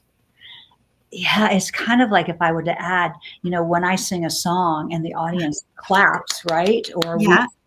and we just kind of go, oh, it's okay. It's okay. Like, oh, thank you. Thank you. You're not giving them what they wanted to give you, which they wanted to applaud you. They wanted to give you that gift, and you're not receiving it. Yep. Yeah. Many times we block that flow of energy. Again, I feel it goes back to that ego concept. I don't want to think, I'm great or anything. And so I'm going to downplay that. But yet by not honoring them to give their way and right, that receiving, we talked about that earlier. That's big. So thank you again, Faith.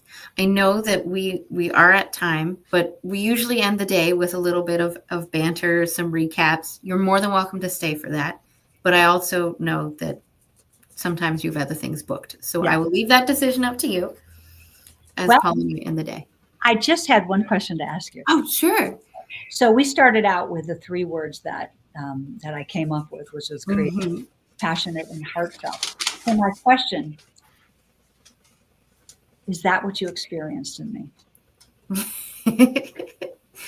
Almost always are all 3 words from the types of entrepreneurs that Blue Talks inspires to be a part of the community and engages with. That's a tongue twister. They tend to be all 3 of what they say.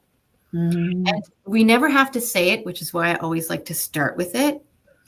I will know who you are, what kind of message you probably have, what kind of business you're already in, your values, the type of circle that you have, by those 3 words. I will know all of that about you before you ever tell me. Wow. And so that's why I do it. But we also use it as a platform to see how well you see yourself and the identity that you have and the identity that you want to shift into. If you say, I want people to see me as this, we can see on a scale of 1 to 10 with each of these, how far you've come. And each time I ask you, we can see how you've progressed. We can see how you express it in a different way. And to me, that whole journey is so beautiful. Wow, that's amazing. Yeah. It's a beautiful prompt that you came up with. And it's like if someone were to describe you and not like, how do you describe yourself? I think that's the really shift. That's the shift. Because if I ask you how other people describe you, it'll depend on which people you're focusing your attention on. So if you're focusing on your family, they may not give you the best, or they give you the best. If you're focusing on your work, you'll get something different. If you're focusing on random people that you've met, you're going to get something different. It's true. But what I want to know is how you want other people to see you, because that shows me your values, not other people's values. And that's why I made that switch. It's really profound. It really is, though, because that's like, and that's in our, like, if I were the best person I could be, and what's my real heart? What's my real values? What is, that I'm looking for? That's really what it comes down to. What are our real values? And 3 words is tough. And I do that on purpose You're like, oh God, she's asking me a deep question right from the beginning. It gets you out of your head and into your heart a little bit more, because I'm asking you a heart-based question instead of what typically happens is you come on, maybe I read your bio, maybe you tell us a little bit about you, we get an elevator pitch. Yeah. That's very head. I do not want to start any of these interviews with the head. I want to start them from the heart, because that's the human aspect. And if I start from the human aspect, then the people watching will connect with the human aspect and be open to listening to what it is you actually have to say. But if I start up here, then the people aren't connected and they're already not listening. Mm-hmm. That's something to take into everything that we're doing. I think, setting intentions is something that I like to do as well. I teach people to do that. Mm-hmm. And you can set an intention for each part of your day, mm-hmm. which is really powerful. And then you check in, I check in and go, oh, am I off my intention? Did I veer off that intention? Come back to it. So I live in Los Angeles. We have crazy traffic. It's nutty. So my intention when I go anywhere right now is to be safe and peaceful while I'm driving. My intention with these interviews is to make both the random co-host, the guest co-host, as well as the guest feel so safe that they are willing to go to the vulnerable places without me having to ask. And those 3 words and the second follow-up question tend to lead into that, but I never force them. It tends to just come out. So I'm like, yes, it's all working the way I had planned. Master manipulator. No, I'm just joking. That's funny. So I would love to close up the day. I want to be done in the next few minutes. So I invite both of you to share some of the patterns, because you watched for a little bit behind the scenes, Faith. What are some of the patterns that you've noticed today? Patterns in the conversation. Oh, yeah. The patterns in the conversation for me felt like it was this sort of easy, like flowing, like this kind of a pattern. Patterns of like give and take. We'd go off on a subject and then we'd kind of come around again, and it was like this sort of supportive pattern. Patterns talking about how we serve people, what are their problems, how we can really elevate what we do to a place that we can actually create more change in the world. And I think that was a big pattern too. What about you, Paul? What are some of the topic patterns, people patterns that we've seen? Well, it actually stimulates the whole thought. Is many times in our growths now, we've come from a place of pain, right? That's where we've all grown and been because of this story. I think it'd be interesting to say, I don't talk about those things, but I talk about this great thing that happened in my life and this great thing that happened in my life. And this is what helped bring me here, again and again, because that pattern, we always see it. And I think it's maybe something to investigate a little bit deeper if we can teach people to focus on those positive things, which is a mindset, mind flow, bring you out of the slump and think of 300 great things you've done in your life. Read that list over again. Yeah. But if we took it as a society to promote it that way, there was a video or story once about a small tribe somewhere where somebody did bad. Everybody would gather around them and hug them as a group and tell them of all the great things they did, not the bad thing. Nobody focused on talking about the bad. Just remember that time you saved that calf. Remember that time that you pulled, and I think that is an empowering thing that we should really focus on, because everybody's got that wanting to help others come from down. Right. We forget that, Paul. That's part of like, you forget that you saved that day, you saved that calf, or you took care of that cat, or whatever. Yeah. Right. So some of the patterns in conversation that I saw today were, we really mentioned the inner connection a lot. We kept hitting on the keep going, like that energy, that message. Right. You already have what you need already inside you. Like, stop looking outside of you for it. It's already there. And a lot of the conversations and topics, the way that we were talking about them, was more toward the leading edge, not the general conversation, but like, let's get to that point of maybe disrupting the common conversation. I liked that. That was really nice. So thank you to my co-host, Paul, for being with me all day and being such a great co-host. I'm running over time a little bit because we get so excited. We're like, oh God, Faith is over. And we didn't even, whatever. But we made it. We did. And I thank you very much for this opportunity. It's like everything aligned, law of attraction, to bring me here. And all of our guests were speaking to me.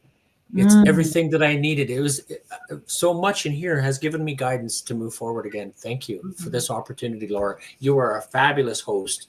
And it is an honor to be here on the stage that has been put together by, again, our friend, our mentor, all of us here, Corey. What a great experience this is. Thank you very much. And I say that to Corey, and thank you to Laura. Thank you, Faith, and all of the guests that have been here today for this opportunity.